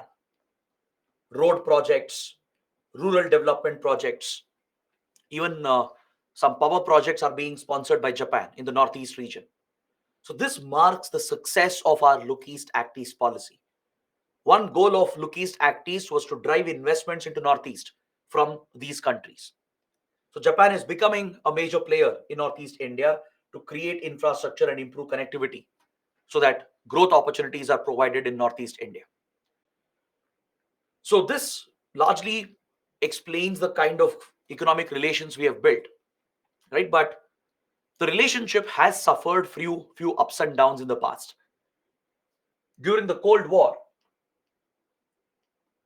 and after the Cold War, there were few ups and downs. We weren't as close as we are today because of the Cold War divide. As Japan was aligned with US and as US was hostile to India during the Cold War, obviously Japan also maintained its distance from 1950s to 1990s. But after the Cold War, close relations had started, but it was disrupted by the nuclear tests of India. In 1998, when India carried out the Pokhran tests, right? Japan was heavily critical. It criticized India for testing nuclear weapons as we are not signatories to the non-proliferation treaty, right? India has committed to not sign the NPT ever. And I've explained why. Because NPT is discriminatory. It only allows the P5 countries to retain their nuclear weapons while forcing other countries to give up their pursuit of nuclear weapons. So if India signs NPT, it essentially means you have to shut down your nuclear program, right? So from the beginning, from 1967, when NPT was brought out, since then we have strongly opposed it. We have committed that we will never ever sign NPT because we want to retain the option of developing and possessing nuclear weapons for strategic reasons. So initially, Japan was critical. It criticized India's nuclear tests and joined US and Western countries and China in imposing economic and technological sanctions against India. So as a result, our ties were affected for a few years. Is that clear? Japan joined hands with US, China, and others who were critical of our nuclear tests because India was seen as a rogue state, a country which had violated international law and tested weapons against the Non-Proliferation Treaty and against the CTBT, the Comprehensive Test Ban Treaty. India has said we will never sign CTBT as well. Because if you sign this treaty, you cannot test nuclear weapons. It bans any kind of testing. This is again discriminatory for us because others have already tested their nuclear weapons. The P5 countries, the official nuclear weapon states, according to Non-Proliferation Treaty, they've all tested their nuclear weapons and possess nuclear weapons, which is a direct threat for India, especially the Chinese nuclear weapons are a threat to India. So we have said we'll never sign NPT and CTBT, and Japan was not happy with it. As Japan has a strong commitment to these treaties and non-proliferation, it was critical of India and joined all these countries to criticize India and impose economic technological sanctions on India. So after a brief period of disruption in the ties, very quickly the relationship was reset following the visit of Japanese Prime Minister Mori Yoshiro. Mori Yoshiro and Prime Minister Vajpayee started rebuilding the relationship because by early 2000, the rise of China became a concern for both India and Japan. It is primarily China and its aggressive rise which has brought us together again. Is that clear? Along with our economic ties, it is China's rise and aggression which has brought India-Japan closer. So in 2000, the relationship was reset. The issues related to nuclear weapons was forgotten and kept aside. And Japan even lifted all the sanctions within a few years. Because by 2004, we signed a nuclear deal with US itself. Right? Our ties with US started improving from 2001 after 9/11 attacks. And Within 3 years, by 2004, we had signed the historic Indo-US nuclear deal.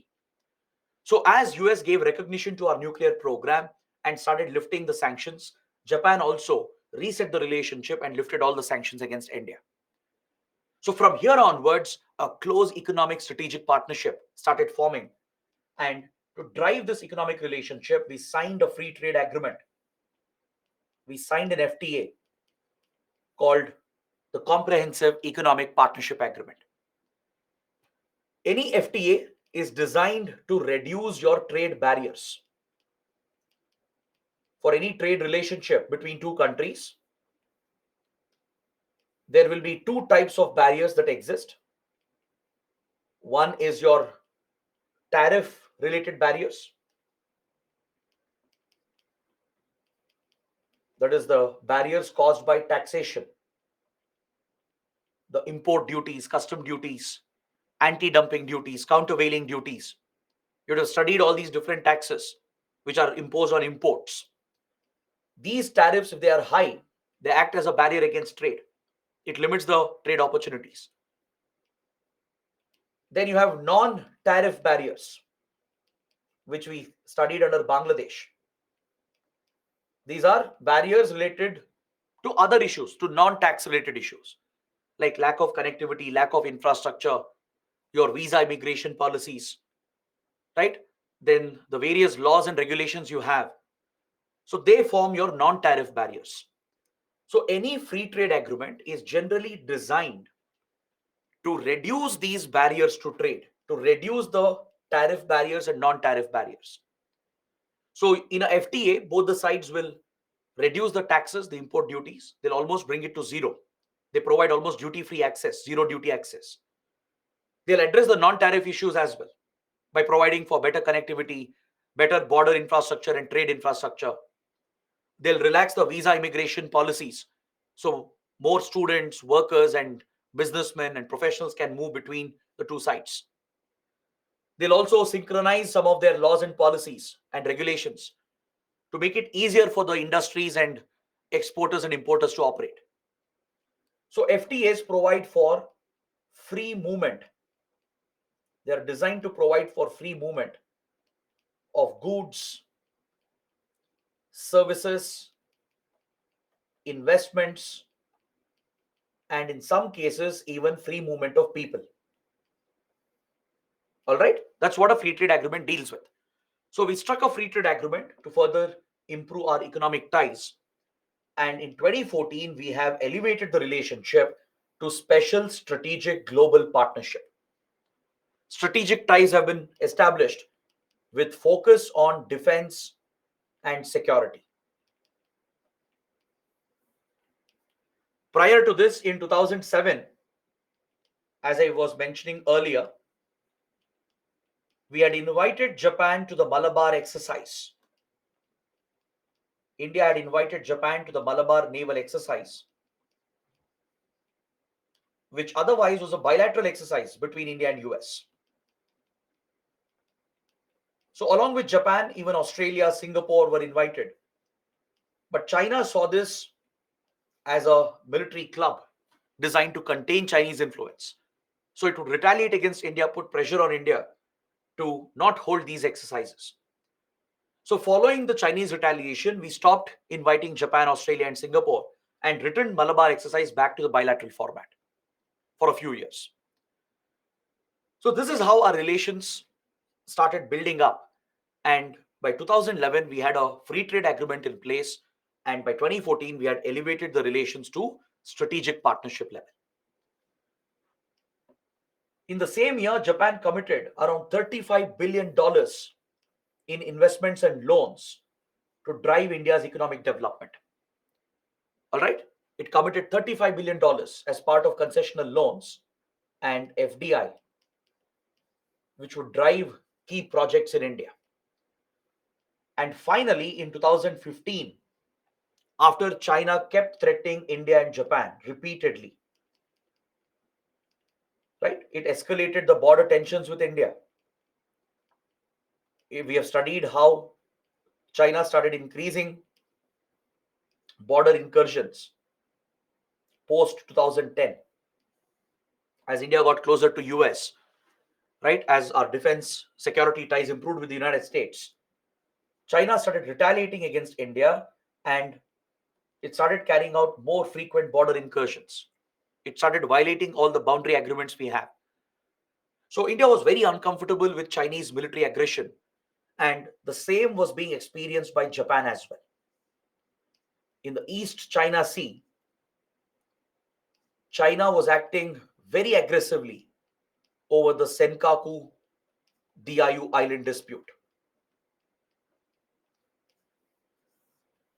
Right? I showed you where this island is located as well when we studied South China Sea, East China Sea disputes. So Japan started facing threats. Chinese Navy and Air Force, the PLA Navy and Air Force, they would deliberately intercept Japanese vessels and aircraft and thus threaten freedom of navigation and overflight in the Indo-Pacific. So this is what brought India-Japan closer, and we invited Japan back into Malabar exercise. We brought Japan back into Malabar, and since then it has become a permanent participant in the Malabar naval exercise. Understood? So please make a note of this. It's very, very important. We had invited once before, but because of Chinese retaliation, we had stopped inviting other countries. It was returned back to bilateral exercise just between India and US. But now that China was acting aggressively against both, it was natural for India, Japan to come together, and Japan was re-invited back into Malabar naval exercises. Is that clear? So it was during this period from early 2000 to 2015 that Japanese Prime Minister Shinzo Abe, a very, very good friend of India, he was recently assassinated, unfortunately, right? It was Shinzo Abe who gave a call for free and open Indo-Pacific. He kept promoting this idea throughout his term. From early 2000 all the way till 2015, he kept promoting the idea of a free and open Indo-Pacific. Basically, he was asking for UN clause provisions to be followed. He was urging for upholding the rules-based order, the international order under international laws, and he was taking a stand against Chinese aggression with regard to maritime disputes. So this is what laid the foundation for like-minded countries to come together to protect UN clause, uphold the need for free and open Indo-Pacific. Right? This became the basis for forming the Quad grouping later. It was Shinzo Abe who suggested the idea of bringing the four like-minded democracies under the so-called Asian Security Diamond. This was the informal name that had been coined several years ago, which referred to a democratic alliance between India, US, Japan, and Australia. As Shinzo Abe kept talking about free and open Indo-Pacific, he urged like-minded countries to uphold UN clause and rules-based international order to protect freedom of navigation and overflight. So this laid the idea for bringing the four democracies together which shared similar concerns. And informally, this was being referred to as Asian Security Diamond back then. Later, this was given a different shape called the Quad or the Quadrilateral. Is that clear? So, based on this strategic partnership which was forming, we have started holding multiple military exercises today. We have many military exercises with Japan: Dharma Guardian, Shinyu Maitri, Veer Guardian, Jimex. These are the various exercises we have with our respective armed forces and self-defense forces. Basically, the Indian Army, Navy, and Air Force, they participate in these exercises with the self-defense forces of Japan. All right? But the biggest development came in 2016 when Japan agreed to sign a civil nuclear deal with India. Now, this was historic. Imagine for a country like Japan, which has given up nuclear weapons, which is the only victim of nuclear war, which has such a strong commitment to non-proliferation treaty and Comprehensive Test Ban Treaty, to sign this deal with India when India has not signed these treaties. This was a massive step. It showed the trust that had formed in the relationship. It was also a result of India-US nuclear deal, where the US had promised an NSG exemption for India, where US had promised to support and help India to gain membership to export control regimes such as Nuclear Suppliers Group without signing NPT or CTBT. So US was also playing a role in influencing other countries to support India to join NSG without signing NPT. Because signing NPT is a precondition to become eligible to join NSG as a member, to engage in nuclear commerce through Nuclear Suppliers Group. You have to sign NPT. It's a mandatory condition. But US agreed for an exemption for India by recognizing our responsible nuclear program. Because India also has a strong commitment for non-proliferation. We have never leaked nuclear secrets and material. Our nuclear program has been very safe and secure, and we are not responsible for any cases of nuclear proliferation. So the US recognized this and gave an exemption to India and agreed to support India to enter export control regimes such as the NSG. So a few years later, Japan would also recognize India's nuclear program. It would see that India has a responsible nuclear program with a clean track record, and it supported India's entry into NSG and signed a civil nuclear deal with India. Now, this is quite historic because Japan is a leader in the civilian nuclear domain. In the civilian nuclear domain, Japan has been a global leader. So India can access nuclear technology and material from Japan with the help of the nuclear deal. So today, all these countries are supporting our entry into NSG.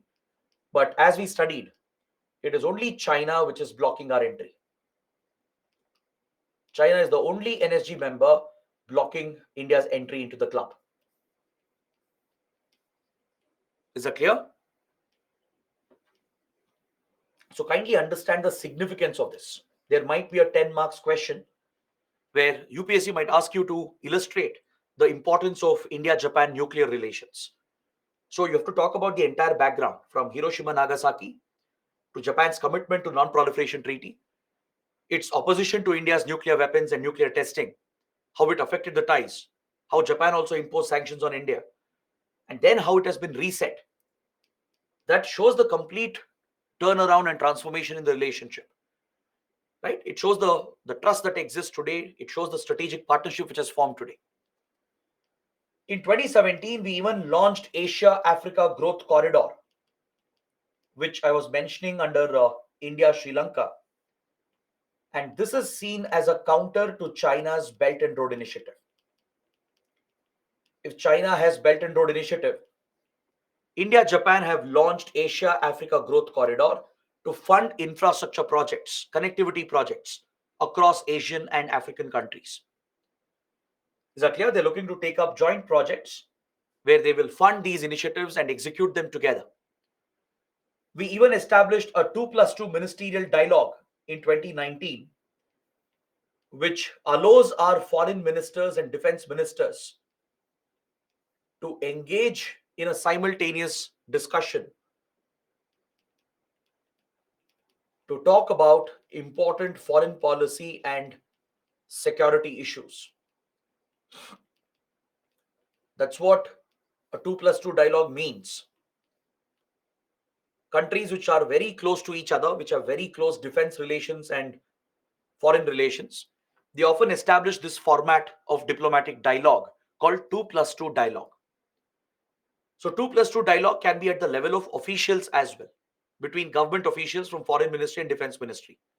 Like for example, foreign defense secretaries of India will meet with the counterparts of the other country. Even that is a 2+2 dialogue, but at the official level.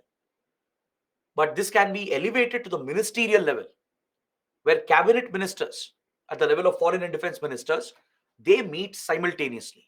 So all the four ministers, so foreign defense ministers from India and Japan, they meet together to discuss the key foreign policy security issues, to align their policies and strategies together. So such an important dialogue has been set up, the 2+2 ministerial dialogue.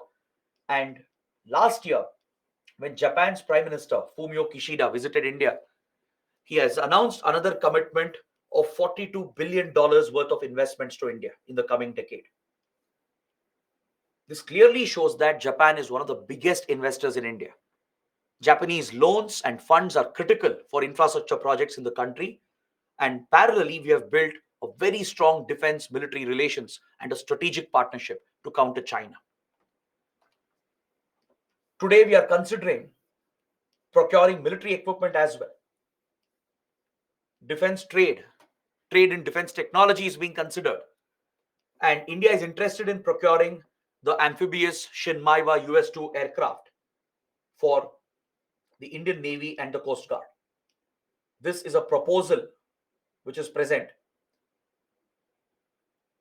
to enable the mobility of the Navy and the Coast Guard. We are looking to procure the advanced amphibious aircraft, the US-2 Shinmaiwa, which is a Japanese aircraft. All right, amphibious aircrafts, they can land in water, take off in water. So it enables maritime forces like the Navy and Coast Guard to strengthen maritime security. It plays a critical role in maritime security. So we are considering to procure the Shinmaiwa US-2 aircraft, and you can see a complete alignment between our Act East policy and the free and open Indo-Pacific vision of Japan. There is a direct alignment that you find here. It's these common concerns and issues and factors that bring us together. Our Act East approach, our Indo-Pacific vision, aligns with Japan's vision of a free and open Indo-Pacific. Right? So this is the basis of the Quad, the quadrilateral. In fact, if you look at the history of the Quad, it goes all the way back to 2004 tsunami, the Indian Ocean tsunami. It was during the 2004 Indian Ocean tsunami, for the first time, these four navies came together to provide disaster management assistance. India, US, Japan, and Australia, through their navies, they cooperated with each other to provide HADR assistance to the affected countries. Following this, then Japanese PM Shinzo Abe, he suggested the idea of an Asian security diamond, which would be a coalition of four democracies in Indo-Pacific to stabilize the Indo-Pacific and counter the Chinese aggression. For many years, this idea did not get support, right? Because India was very hesitant. India was concerned about instigating China. But as China got more and more aggressive, kept triggering border tensions with India, India was pushed into a corner by 2015. So after 2015, we ignored Chinese concerns, went ahead and invited Japan back into Malabar exercise. And finally, the Quad grouping was also formed by 2016. It's an informal diplomatic grouping, and its main focus is on promoting rules-based order and upholding UN Convention on Law of the Sea that provides for freedom of navigation and overflight in the Indo-Pacific. Is that clear? Later, we have invited Australia as well. Now, Australia also has been brought back under Malabar exercise. So the Quad countries, that is India, US, Japan, and Australia, they are working together to stabilize the Indo-Pacific, which essentially means they are trying to counter the Chinese aggression, the military aggression, the diplomatic aggression China is showing with regard to maritime disputes and land border disputes. But however, Quad also is a challenge for India because US, Japan, and Australia, they wanted to give Quad a military angle. They were very interested to turn this into a military alliance, a military club, something like NATO. That's why China refers to Quad as Asian NATO. China is firmly opposed to the Quad grouping. It sees Quad as a military strategy to contain China and limit Chinese influence. That's why it counters the Quad and calls it Asian NATO. So these other members of Quad, they wanted Quad to become like a military alliance or a military club, because anyways the Quad countries had the Malabar exercise, where even Australia was brought back in 2020, which meant they already had a military exercise going on between their navies. But it was India which put its foot down. India rejected the militarization of Quad. India rejected the idea of giving a military angle to the Quad for two reasons. One, because of principle of strategic autonomy. Our foreign policy, as you know, is rooted on the principle of strategic autonomy. We maintain independent foreign policy, which means we have never joined any kind of military alliances. In our entire independent history, we have never joined any military club. Even when we aligned with Soviet Union, we never joined any military grouping or any military alliance. This is against India's belief. The moment you join a military club like this, your options become restricted, you become constrained to the group, and you cannot exercise your independent foreign policy anymore. You will lose your strategic autonomy. India knows very well that we need other countries as well, as much as we need Western countries. We need Russia as much as we need US, right? We need many other countries which are opposed to the West as much as we need these Western powers. So joining any such military club limits our options. It restricts our options.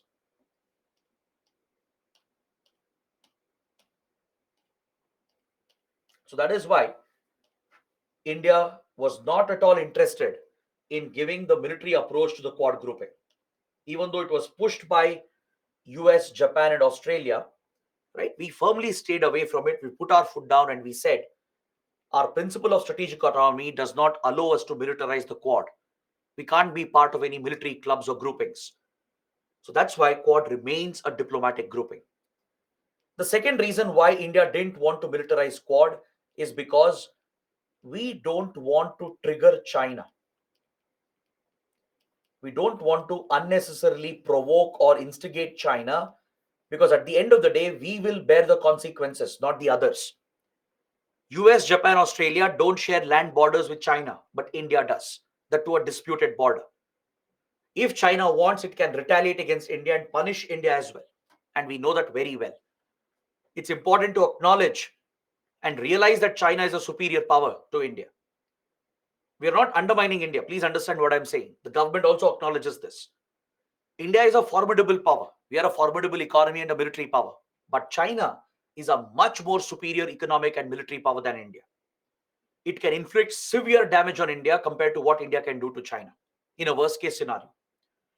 So, given that India has a disadvantage, we are a weaker power relatively, it is important to not provoke, to not instigate unnecessarily. This is where India draws the line. We need Western countries to help us to improve our defense preparedness, to provide us with better defense technology so that we can stand up to China. But we don't want to join any military clubs or alliances, form these groups, gang up against China, because that will be perceived in a very different way, and China will directly retaliate against India and put more pressure on India. China is already reacting. It is already putting more pressure on India just because we have gotten closer to US and Western countries. Now imagine if Quad becomes a military club. China will not hesitate even to trigger a conflict with India. This is where India drew the line. We said we have never joined military clubs, will never join military alliances, right? That violates our principle of strategic autonomy. It will constrain our foreign policy options, and our foreign policy will not be independent anymore. And along with that, we didn't want any triggers, because the impact will be felt only by India, and these countries may not come to the direct help of India. If ever there is an India-China conflict, none of these countries will come to the direct help of India. They might give weapon support, intelligence support, etc. Right? They might criticize China, but they will not take on China directly on India's behalf. That will never happen. So India realizes this very well. So this is where we drew the line. All right. So Quad remains a diplomatic grouping and not a military grouping. So instead, we have diversified the Quad, and today it is focusing on many other issues as well. It's not just restricted to enforcing UN clause and upholding rules-based international order. Quad has gone beyond this. Today it is focused on critical emerging technologies, in improving supply chains, in creating parallel supply chains. It's focused on vaccine development and strategies to combat pandemics. It's also focused on many other issues, including climate change, which affects the Indo-Pacific. So many new dimensions have been added to the Quad grouping, as a result of which it has become a diversified diplomatic grouping. It definitely helps India to put pressure on China, to counter China, but within limits, without escalating, without leading to military tensions. We can use the diplomatic platform to get help from US, Japan, and Australia to uphold UN clause and rules-based international order in the Indo-Pacific. Along with that, we are collaborating in other areas, and as a result, Quad has become a vital grouping for India without crossing the red line, without affecting our independent foreign policy, without instigating China. And that is the balance that India has struck. Is that clear? Now, this is India's policy of multi-alignment. This is the true display of our policy of multi-alignment, meaning we will align with any country who will serve our interests. During Cold War, we were non-aligned. We were pushing non-alignment. But non-alignment is outdated. NAM is an outdated concept today. We moved away from non-alignment many, many years ago. In fact, the moment Indira Gandhi sought Soviet Union's help in 1971, from there itself, we started moving away from non-alignment. Especially after 1991, after Cold War ended, we have largely moved away from non-alignment. That's why we don't pay much importance to the NAM movement. We don't even attend NAM meetings many times. Today, in the last 30 years, our focus is multi-alignment. We will align with any country, any power, even if it's Pakistan, even if it's China. If they can serve our interests, our national interests, we will align with them. We will work with them. That is how we balance different conflicting powers. We'll work with China as well. We'll work with US as well. We'll work with Russia as well. We'll work with US and European countries as well. They might have enmities. They might have rivalries and conflicts. That is not our concern. Our concern is our national interests. So that is the balance we strike through our multi-alignment approach. And that is how we are a member of Quad grouping. At the same time, we are a member of SCO, BRICS, and other such groupings as well. Understood? So Japan is a key member of the Quad. And it's important to know what exactly is this grouping and how India has been using the platform. Is that clear? The last point, India, Japan are pushing for reforms of UN through an informal group called the G4. They're pushing for a permanent seat at UN Security Council. We have rejected the outdated structure of the UN. And as new powers have emerged across the world, we have formed an alliance with 4 like-minded countries from different continents. And we have formed this group called the G4. It's an informal group at the UN pushing for reforms of UN and demanding a permanent seat at UNSC. The G4 includes India, Japan, Brazil, and Germany. These are the G4 countries, the major powers from Asia, Europe, and Latin America, right? They have emerged as major powers in geopolitics today, and they are demanding a permanent seat, pushing for UN reforms through an informal group called G4. All right? But they are facing opposition from a rival group called the Coffee Club.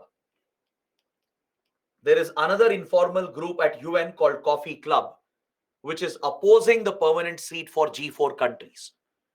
This Coffee Club is mainly made up of regional rivals of these G4 countries, like Pakistan for India, South Korea for Japan. Even though South Korea is a friend and ally, it doesn't want Japan to become a permanent member. That will undermine South Korean influence. Similarly, Argentina for Brazil, right? If Brazil becomes the representative from South America as a permanent member, Argentina would be undermined. Italy from Europe is opposing Germany's entry, right? It will undermine Italy's role because UK, France are already permanent members. If Germany also becomes a permanent member, Italy will be sidelined.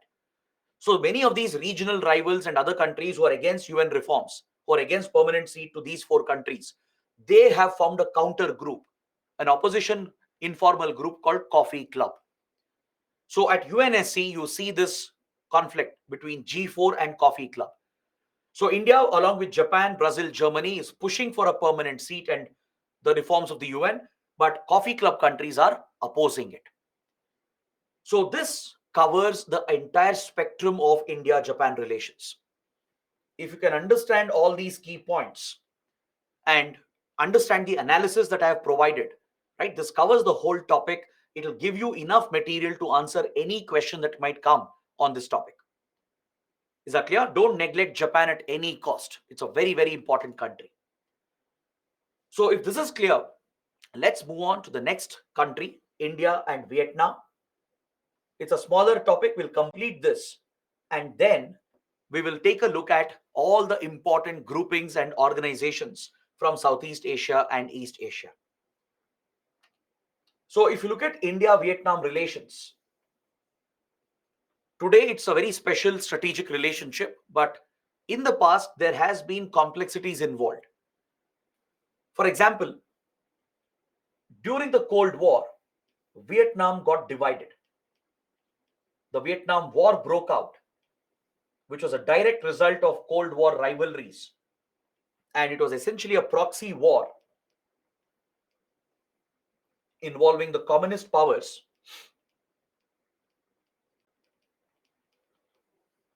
that is Soviet Union and China, which supported North Vietnam and the Communist Party of Vietnam, and the United States representing the Democratic Power Bloc, which backed democratic forces in South Vietnam. Immediately after Second World War, the Cold War rivalries had begun, where Western Democratic Power Bloc led by US was engaged in a direct geopolitical rivalry with the Communist Power Bloc, the Eastern Power Bloc led by the Soviets. This led to their proxy wars in every single country, from Central America to South America to West Asia, right? To the Korean Peninsula, to Vietnam, to India. In every part of the world, a covert proxy war broke out between US and the Soviet Union. This Cold War, where they were pushing their ideologies, the Eastern Soviet Bloc was pushing communism and socialism. The Western Bloc, led by US and West European countries, were pushing democracy and capitalism. This broke Vietnam into two, North and South Vietnam. The Communist Party of Vietnam led a revolutionary war with the support of Soviet and Chinese government. They would directly fund and arm North Vietnam's communist forces, triggering a conflict with the pro-democratic South Vietnamese forces, which were backed by the US. This conflict led to the direct military intervention of the US. As always, US is known for carrying out disastrous military interventions. And this was one of the initial disasters committed by the US. The US directly entered conflict, backing South Vietnam, and it committed brutal atrocities in this conflict. The US is accused of using chemical weapons, including Agent Orange or nerve gas, which today is a banned chemical weapon. Right? It carried out brutal military assaults, and it has led to large-scale human rights violations in Vietnam. But eventually, the communist forces won the war. The communist forces, with support from Soviet Union and China, they managed to fight back the South Vietnamese pro-democratic forces and the US military, and throughout the US military occupation. After more than a decade of war, after spending billions of dollars, losing thousands of soldiers, the US was frustrated with the conflict with no end, no results. And finally, it quit the country. It retreated, just like it exited Afghanistan, right? It left Vietnam and ran back. So this led North Vietnam to emerge victorious. The Communist Party won and reunified Vietnam. The pro-democracy movement was defeated, right? And Vietnam was reunified to form the current country that you have. So during this US military intervention and the conflict, India stood by Vietnam against any such military interventions. India opposes such unilateral military interventions. This was an ideological commitment of India during the non-aligned movement, which we were championing during the Cold War divide. This is where NAM becomes very crucial. See, many ridicule non-alignment. They dismiss and criticize non-alignment. But they are short-sighted. Those people are short-sighted because during this critical period from 1947 to 1970s, when the world was divided between ideologies and power blocks, it was India which championed a neutral third ideology. Being non-aligned doesn't mean you're not acting. It means you're making a choice, a decision not to align with these rival powers and add to the enmity and tensions. Rather, we were championing a neutral middle path, and that takes a lot of courage to do. So India became the leader at that point, using non-alignment as a strategy to strike balance between these power blocks. So we opposed any such unilateral military intervention, and that was our position regarding the Vietnam conflict. But by 1970s, by 1975, the Vietnam War ended with the Communist Party capturing control, and it reunified Vietnam. And since then, Vietnam became a single party communist state, just like China. Even today, Vietnam is a communist country ruled by a single party, the Communist Party. Is that clear? But it is entirely different from how China is today. China is authoritarian. There are no basic fundamental rights. It is very aggressive against neighbors. But Vietnam is not like that. Vietnam is the opposite of it. Vietnam is a thriving economy today. I don't know if you know this. Vietnam is one of the fastest growing countries in the world. It has become a technology hub, a research and innovation hub. Just like India is a IT hub and a startup hub, Vietnam also is a IT and startup hub today. There is a lot of collaboration happening between Indian and Vietnamese companies and startups, right? So that is the kind of transformation Vietnam has seen.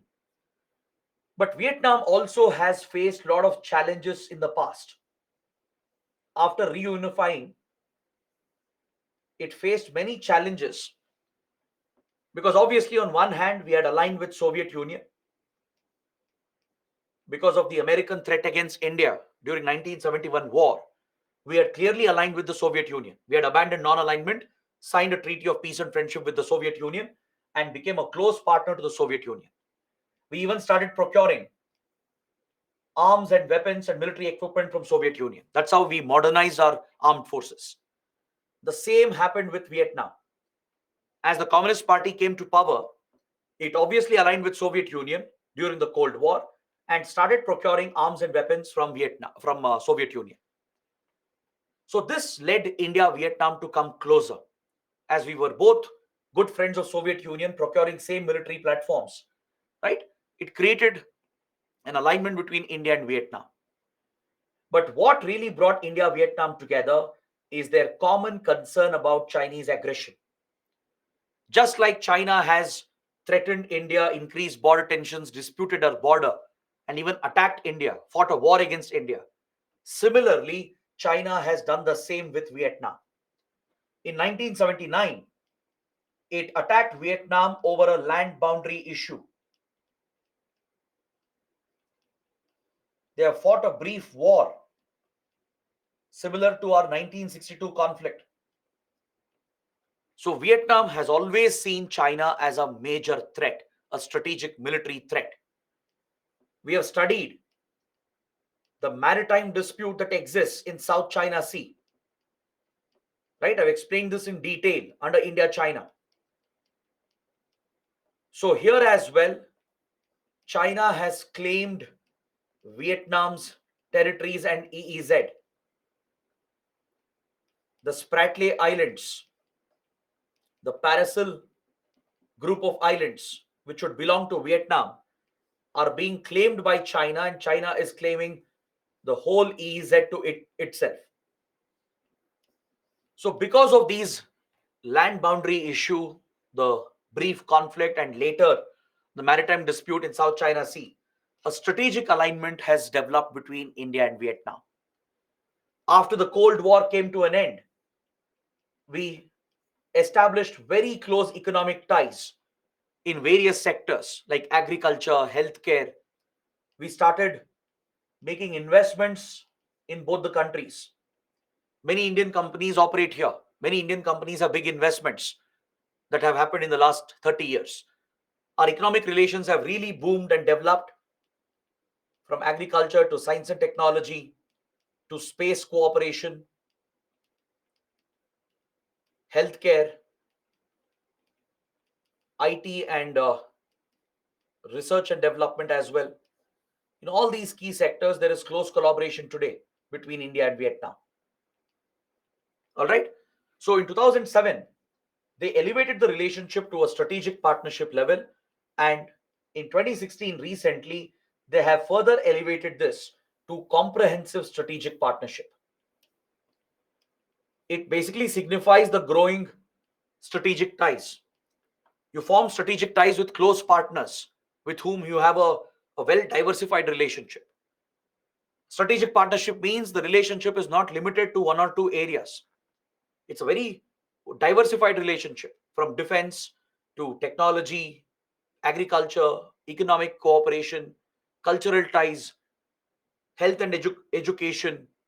When you have such multiple sectors of cooperation, that's when we call it a strategic partnership.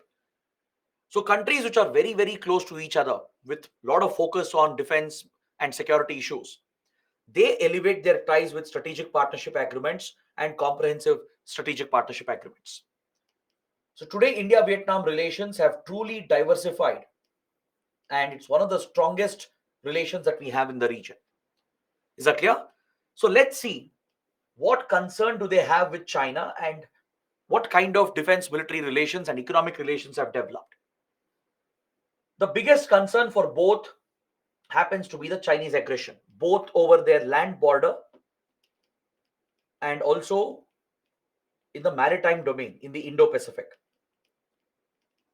India faces rising Chinese influence in the Indian Ocean.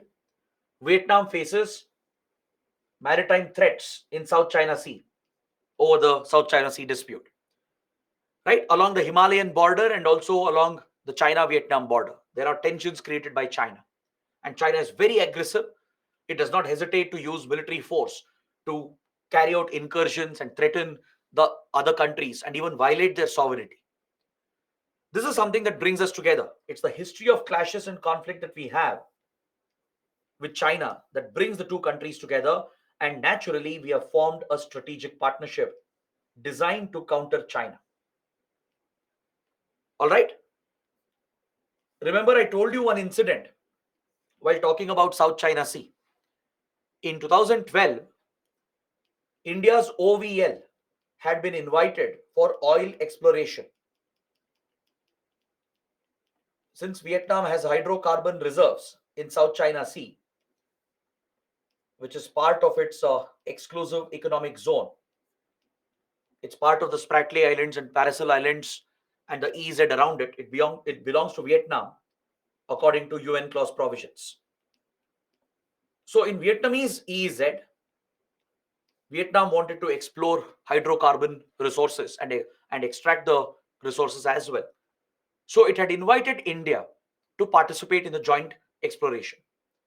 Accordingly, our ONGC Limited, its foreign arm, which is OVL, ONGC Videsh Limited, had sent a oil exploration ship which was escorted by the Indian Navy. These Indian ships were threatened by the Chinese Navy and intercepted, and they were asked to go back as China claimed that to be Chinese waters. The PLA Navy intercepted the Indian vessels, threatened the Indian vessels to go back, saying that these are Chinese waters, these are Chinese EEZ. Now, this is a clear disruption of freedom of navigation. Freedom of navigation, as I've repeatedly told you, is a fundamental right under UN clause. That is the rules-based international order. But China is repeatedly violating it, and it does not hesitate to use military aggression to disrupt this right for others. This is what brings us together, India, Vietnam. This is why we come together, because we both have a geostrategic convergence. We have the same thought about Indo-Pacific. We want Indo-Pacific to remain free and open. We want freedom of navigation guaranteed under UN clause to be upheld at any cost. And we want to protect the rules-based international order. This is what drives our relationship. We have the same position on this issue, and we oppose Chinese military aggression in the maritime domain. Understood? So if you look at our defense ties, naturally it's very, very close. Not just because of China, but also because of our past ties with the Soviet Union and current relations with Russia. Because most of our military equipment, they are of Russian and Soviet origin. This is another common factor. Apart from the common concerns against China that we have, right? The other factor which brings us together in the defense domain is the common military equipment that we have. Just like India has Russian kilo-class submarines, the Sukhoi 30 fighter jets, even Vietnam has the same. Vietnam's Navy and its Air Force, they operate similar equipment. So this is where India is helping Vietnam. We are training their armed forces in operating the Russian and Soviet equipment, Indian Navy and Indian Air Force. They provide military training to Vietnamese forces in operating Russian and Soviet equipment. We also help them in repairing, servicing, and in providing spare parts to the Russian military platforms. Because India has created an indigenous infrastructure for that. We produce a lot of spare components indigenously to service and repair the Russian Soviet equipment. So this is something we share with Vietnam. We have even given a loan, a concessional loan for this of around $500 million. India has given a line of credit of 500 million through which Vietnam can procure defense equipment from India, especially spare parts and components to upgrade Russian and Soviet defense platforms. Apart from that, we have brought out a joint vision statement recently called India-Vietnam Defense Partnership Towards 2030. It was signed last year. It shows that we have a long-term vision and we are looking to further step up the defense partnership in the coming decade. We are part of many joint military exercises, especially naval exercises like Milan.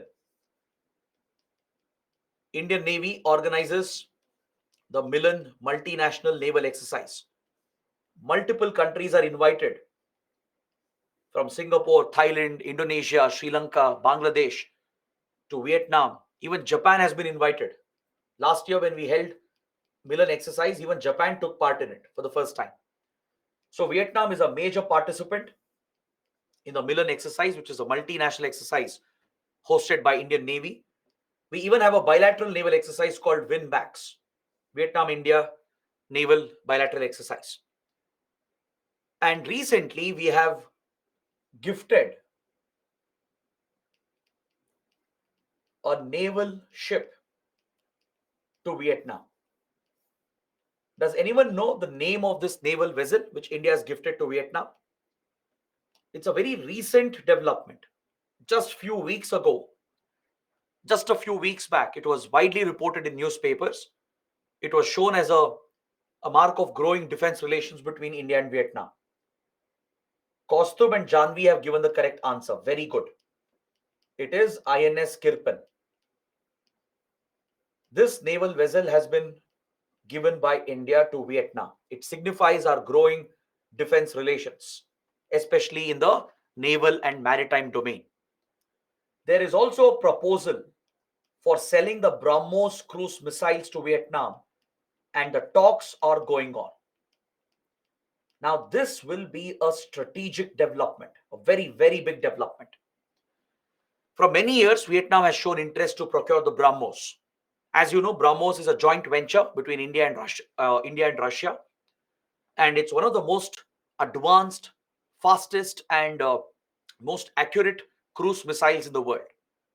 It can be used for precision strikes, right? And there are multiple variants of the BrahMos. You can fire this from land, you can fire this from the sea, and also from the air.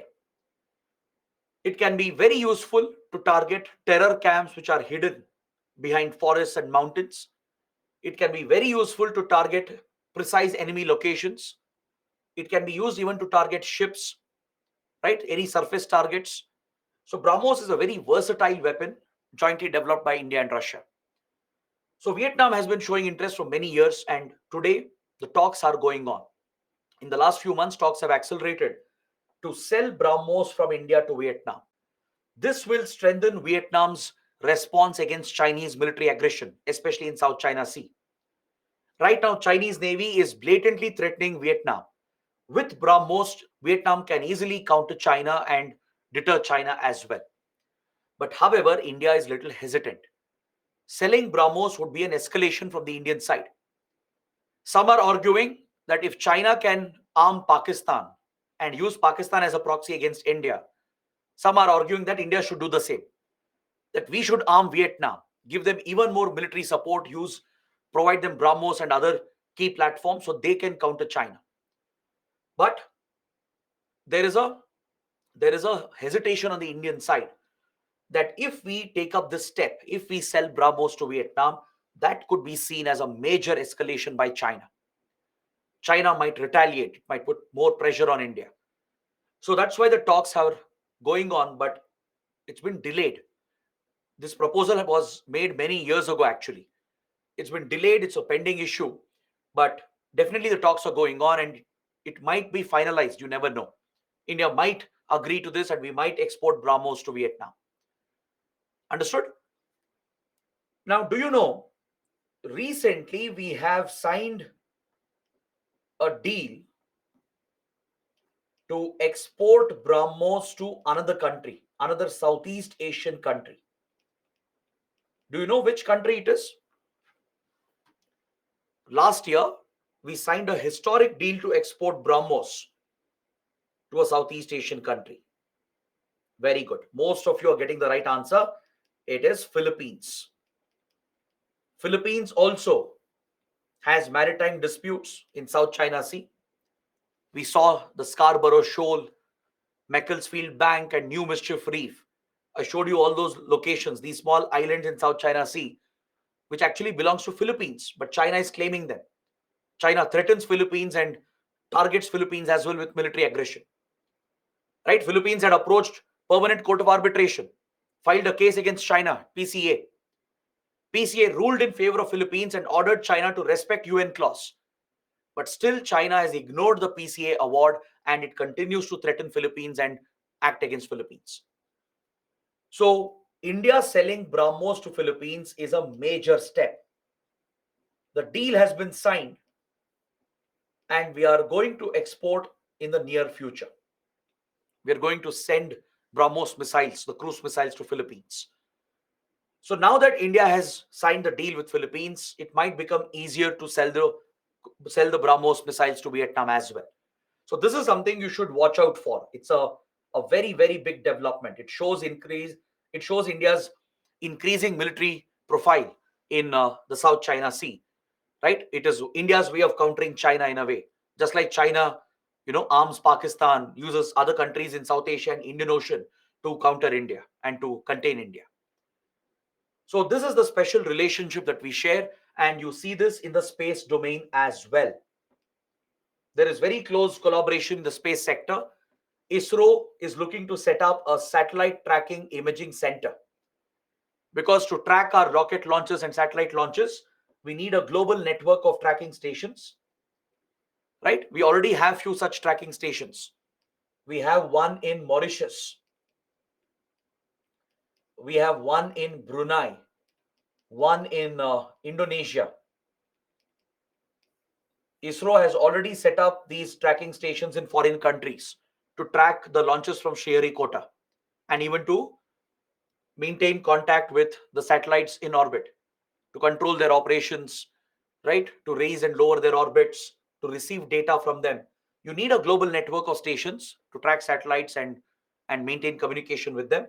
So these are stations which we have already set up. We are looking at Bhutan as well. There is a proposal to set up a station like this with Bhutan. And there is a proposal to set up a satellite tracking imaging center in Vietnam as well. Is that clear?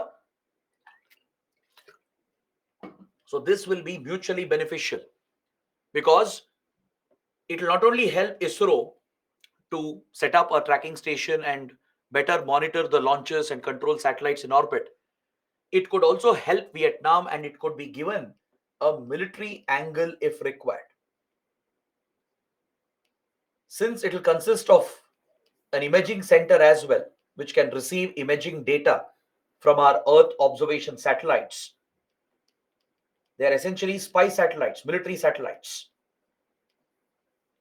You would have heard of RISAT, Cartosat, and many others. These advanced Earth observation satellites of India, they play a critical role in spying on the enemy, in monitoring enemy movement, in border surveillance, right? In monitoring enemy troop deployment.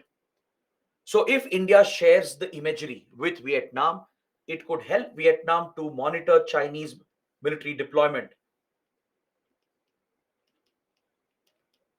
along the land border and also in South China Sea. Is that clear? This is a proposal. So in return for allowing ISRO to set up the tracking station, we are promising that imagery support, imagery intelligence will be provided. All right, imagery intelligence is crucial, which is generated from Earth observation satellites. It's crucial in monitoring border areas, to check, border infiltration, to tackle organized crime, and even to monitor enemy movement and deployment. So this is the kind of space and defense cooperation that we have built, and we also have very close economic ties, as I was mentioning. So today Vietnam is one of the fastest growing economies, and we do have a significant trading relationship. There are many Indian workers working in Vietnam. There are Vietnamese companies and startups in India, right? Indian companies have big investments as well. So the trade and economic partnership is growing. IT sector, startups, research, development, innovation, these are becoming the focus areas, apart from other areas like agriculture, pharmaceuticals, and others. Like during COVID-19, we supplied essential medical items through Mission Sagar. Vietnam was one of the beneficiaries of Mission Sagar. We gave essential supplies to Vietnam as well during COVID-19. We have supplied vaccines as well under vaccine diplomacy. India also is funding development projects. We provide concessional loans or line of credits for socio-economic welfare projects, either through ASEAN grouping or MGC grouping, where Vietnam is a member. Through these regional groupings like ASEAN and MGC, Mekong Ganga Cooperation, we are funding few development initiatives in Vietnam and in the region around it to promote socio-economic welfare. So this is the special relationship that we share with this country. And trust me, this is another important topic. You might get a question. We have got a question in prelims on Vietnam. You might get a mains question as well. So please pay attention to it. Both these countries are very, very important from Southeast and East Asia. Now let's quickly look at the last point. Let's look at the regional groupings and organizations of Southeast and East Asia. This is very factual. This is more important for your prelims. So I'll take you through important groupings of the region. You should understand who are the members, when was it set up, what is its main role and functions, what equation does India have with it. Such basic facts are needed. First, you have ASEAN, which is central to Southeast Asia. It's also the central pillar of our Look East, Act East policy. So it's a regional grouping. It's a political economic union of 10 Southeast Asian countries. As I told you, the 10 Southeast Asian countries, if you look at them individually, they are very small countries, small economies. They have their own individual strength. But when they come together collectively as a group, they become a formidable political, economic, and military organization because they have very close security ties as well. Is that clear? So it's a political, economic, and military grouping that brings these countries together. And now a 11th member is going to join. Recently, they have approved the membership of another country, but it's going to take some time before it formally joins. Does anyone know which country is it?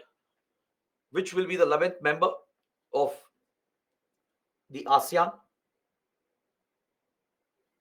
Very good. East Timor.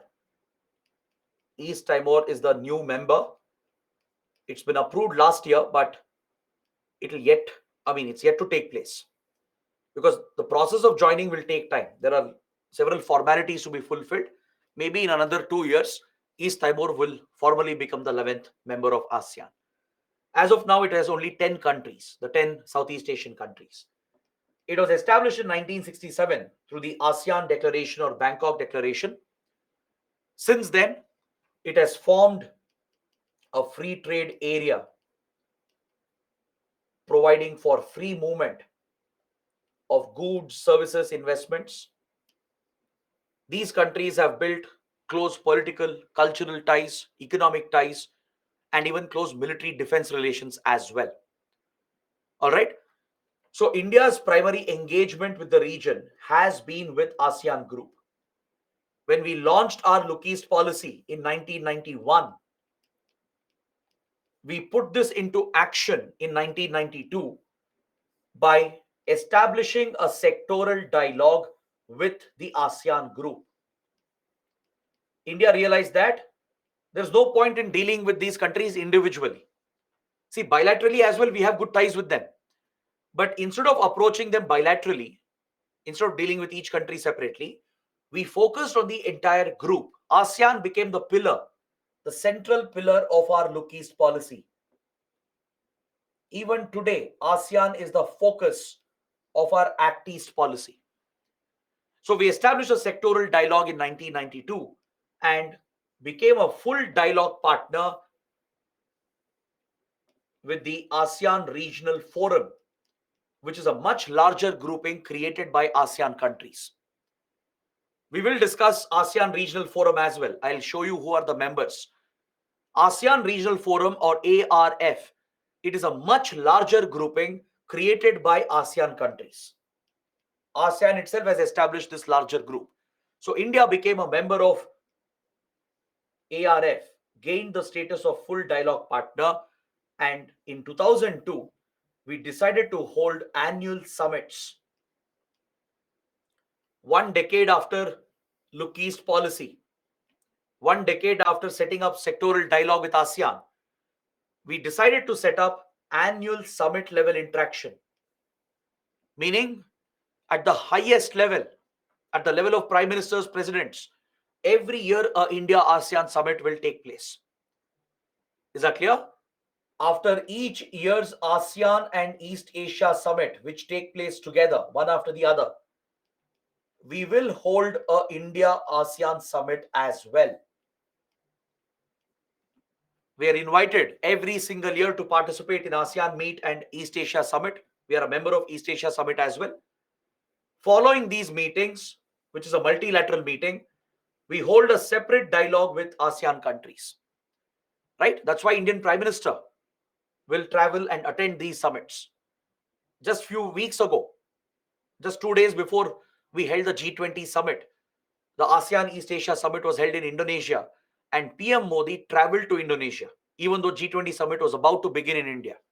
That shows the importance we attach to ASEAN and East Asia Summit. Right? So ASEAN is the primary focus of our Look East, Act East policy, and we are also part of this larger group called ASEAN Regional Forum. This was established in 1994 by ASEAN countries to promote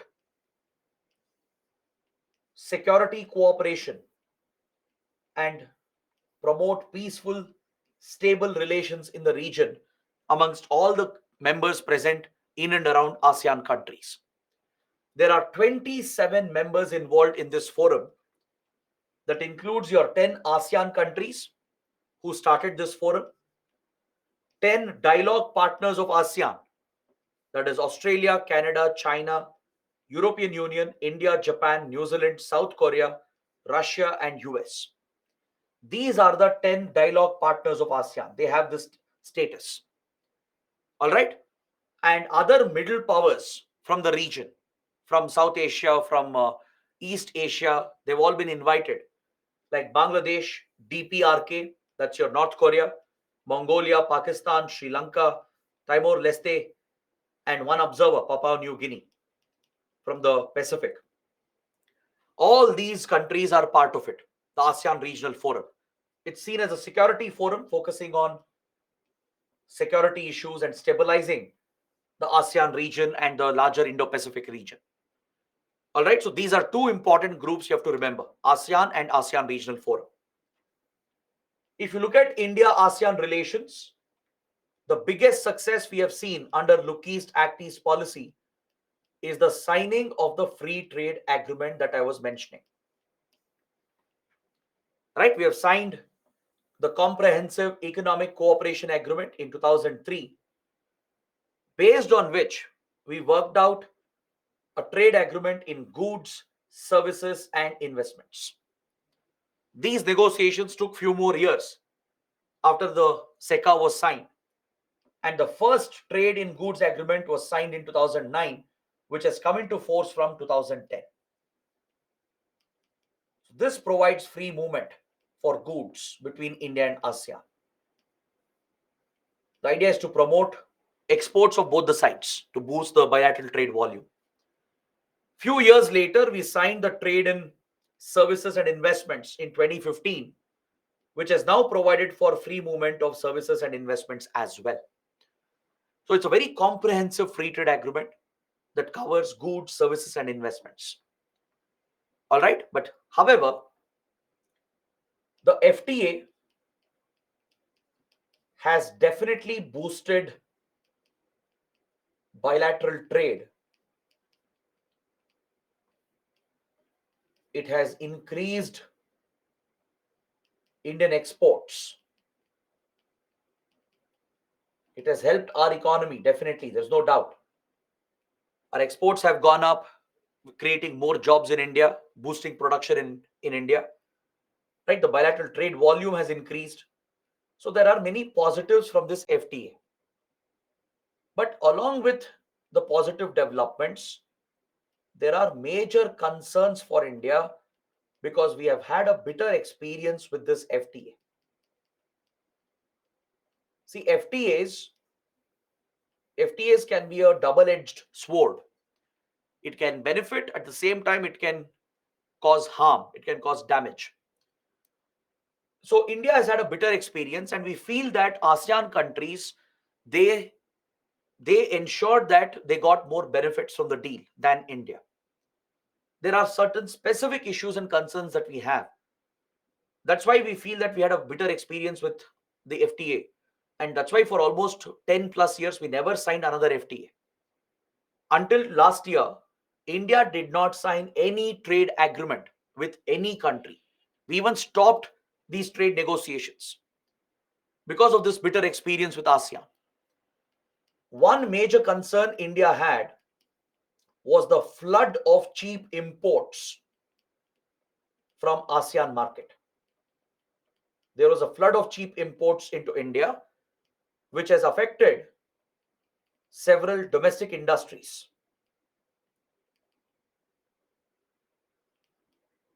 Because see, the tariffs are reduced and almost duty-free access is given in select commodities. And if this is not well negotiated with adequate protection for your domestic industry, it might lead to a flood of cheap imports into the country.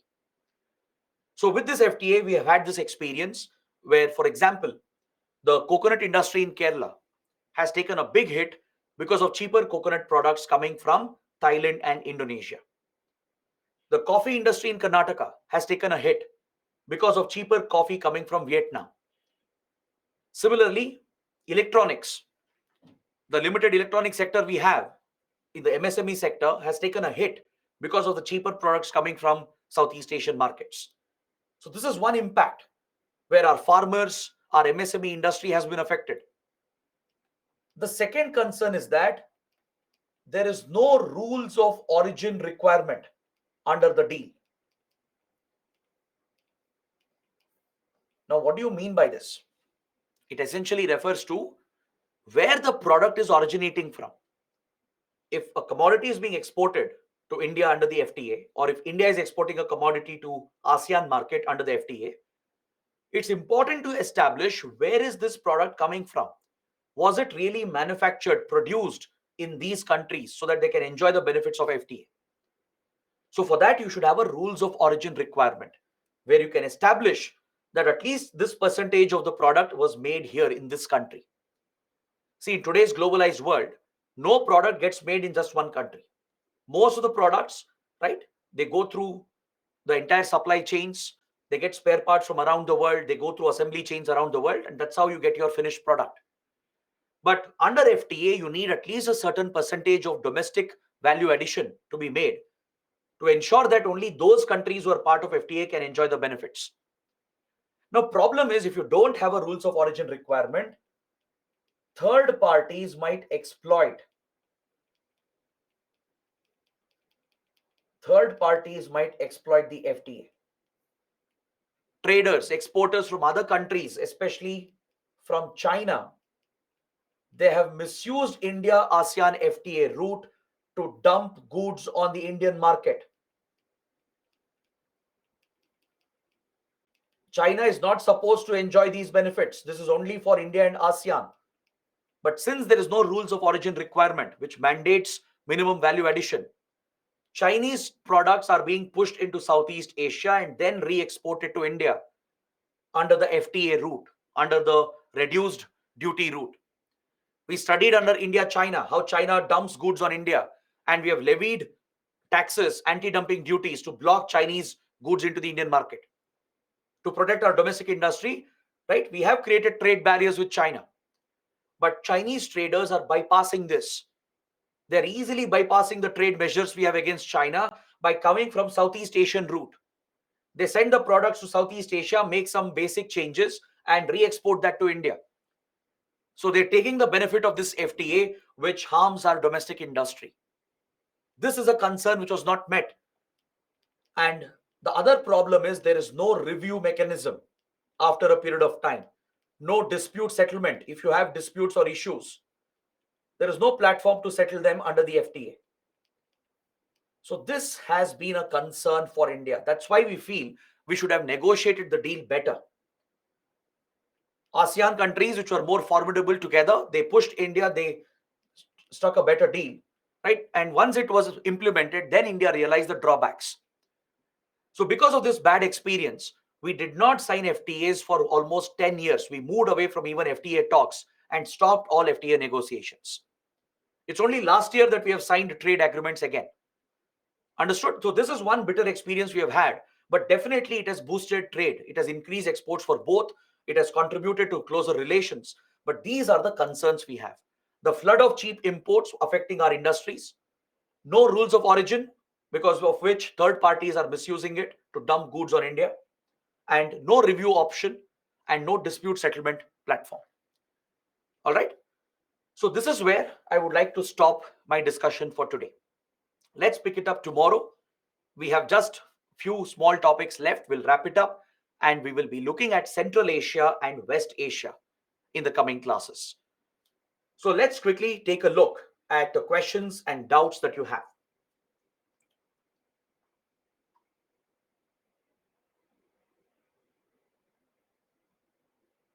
Amandeep is asking why IORA did not admit Pakistan, saying it has not given MFN status to India. See, one condition to be part of IORA or any such regional grouping is that you have to follow certain basic global norms and standards. Under WTO, countries have to provide MFN status to each other, the most favored nation status. Basically, by providing MFN status, you are saying that you are not going to discriminate against them. You're going to treat each country as your most favored nation, meaning you'll create a fair trade mechanism, provide a fair playing field for all the countries to increase trade. This is a mandatory requirement under WTO. Even though India had given MFN status to Pakistan, Pakistan never gave MFN status to India. And after Pulwama attacks, even India has suspended MFN status to Pakistan. So as Pakistan has not given MFN status, it's a deliberate break of an international norm. And for entry to groups like IORA, it's important to meet these basic criteria. If through IORA you're looking to promote economic ties, right? Under IORA, one objective is to promote economic relations. If Pakistan has not given MFN status to India, then Pakistan will not give us fair treatment. So this is one ground we have used to keep Pakistan out, right? The main intention is to not have Pakistan in IORA because it has already destroyed SARC. We have seen what Pakistan has done. We have discussed this in detail. So that is why we have kept Pakistan out of IORA by citing that it has not given us MFN status. Anshu is asking why India signed FTA separately with 3 countries. See, apart from regional FTAs, you might need bilateral FTAs as well. Like we do have a separate FTA with Malaysia, right? But that has taken a hit due to our geopolitical tensions. And with Japan, we have a separate FTA.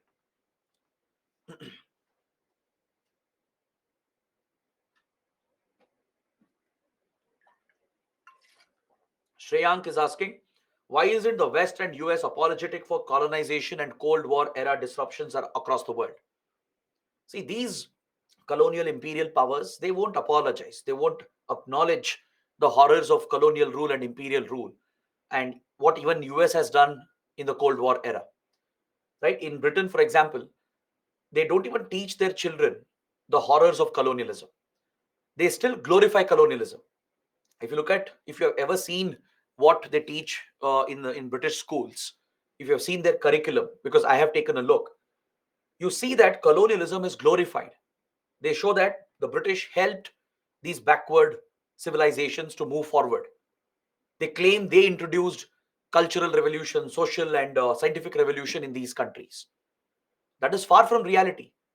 If you look at India, India was a far more advanced civilization. It was set back by British colonial rule, exploited brutally. The economy was destroyed, right? The society, culture was destroyed. Society was divided as well. So this is never taught in British curriculum. So there is no question of these countries apologizing. Of course, they should. There are many who argue that they should apologize, pay reparations as well. But they've never shown any inclination to apologize for the horrors they have done in the past. Kostab is asking what's the difference between FTA and SEPA? They are both the same. FTA is a generic name. Free trade agreement is a generic name. SEPA is the specific names which are given. SEPA, SECA, they're all the same. Just the names might be different.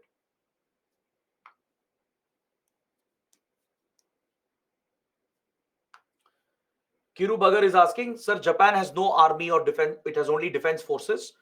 What is the concern for China on Japan joining Malabar exercise? See, even though Japan has only self-defense forces, obviously Malabar is a military exercise. And since all the rivals of China, India, US, Australia, Japan are coming together under Malabar, China obviously opposes that.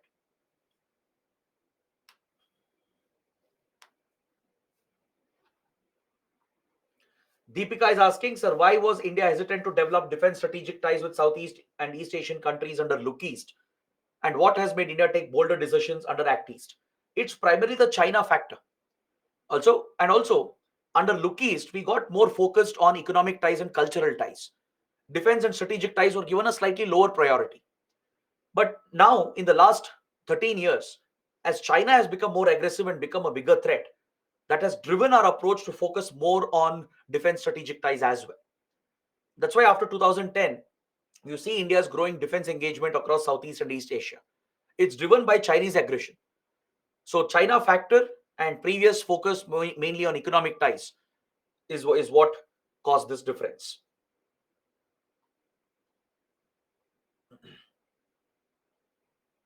Deepika is asking what differentiates comprehensive strategic partnership from strategic partnership. Essentially, we are covering more sectors. That's what it means. So you don't have to go into the details. Strategic partnership covered few sectors. Comprehensive strategic partnership covered even more sectors with Vietnam. All right. So these are technical diplomatic changes. You don't have to bother about these changes. Shreyank is asking, since most ASEAN countries have threat from China, why aren't they united against China? That's because China has a lot of leverage on them.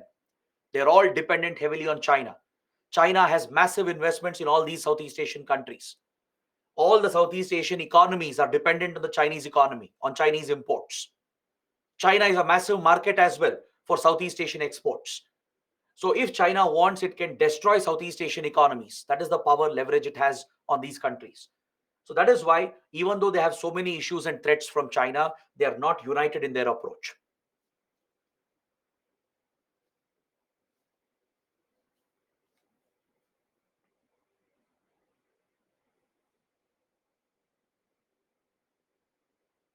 Rahul is asking, what are the notable features of the recently concluded acquisition and cross servicing agreement between India and Japan? How is it likely to address security concerns of India?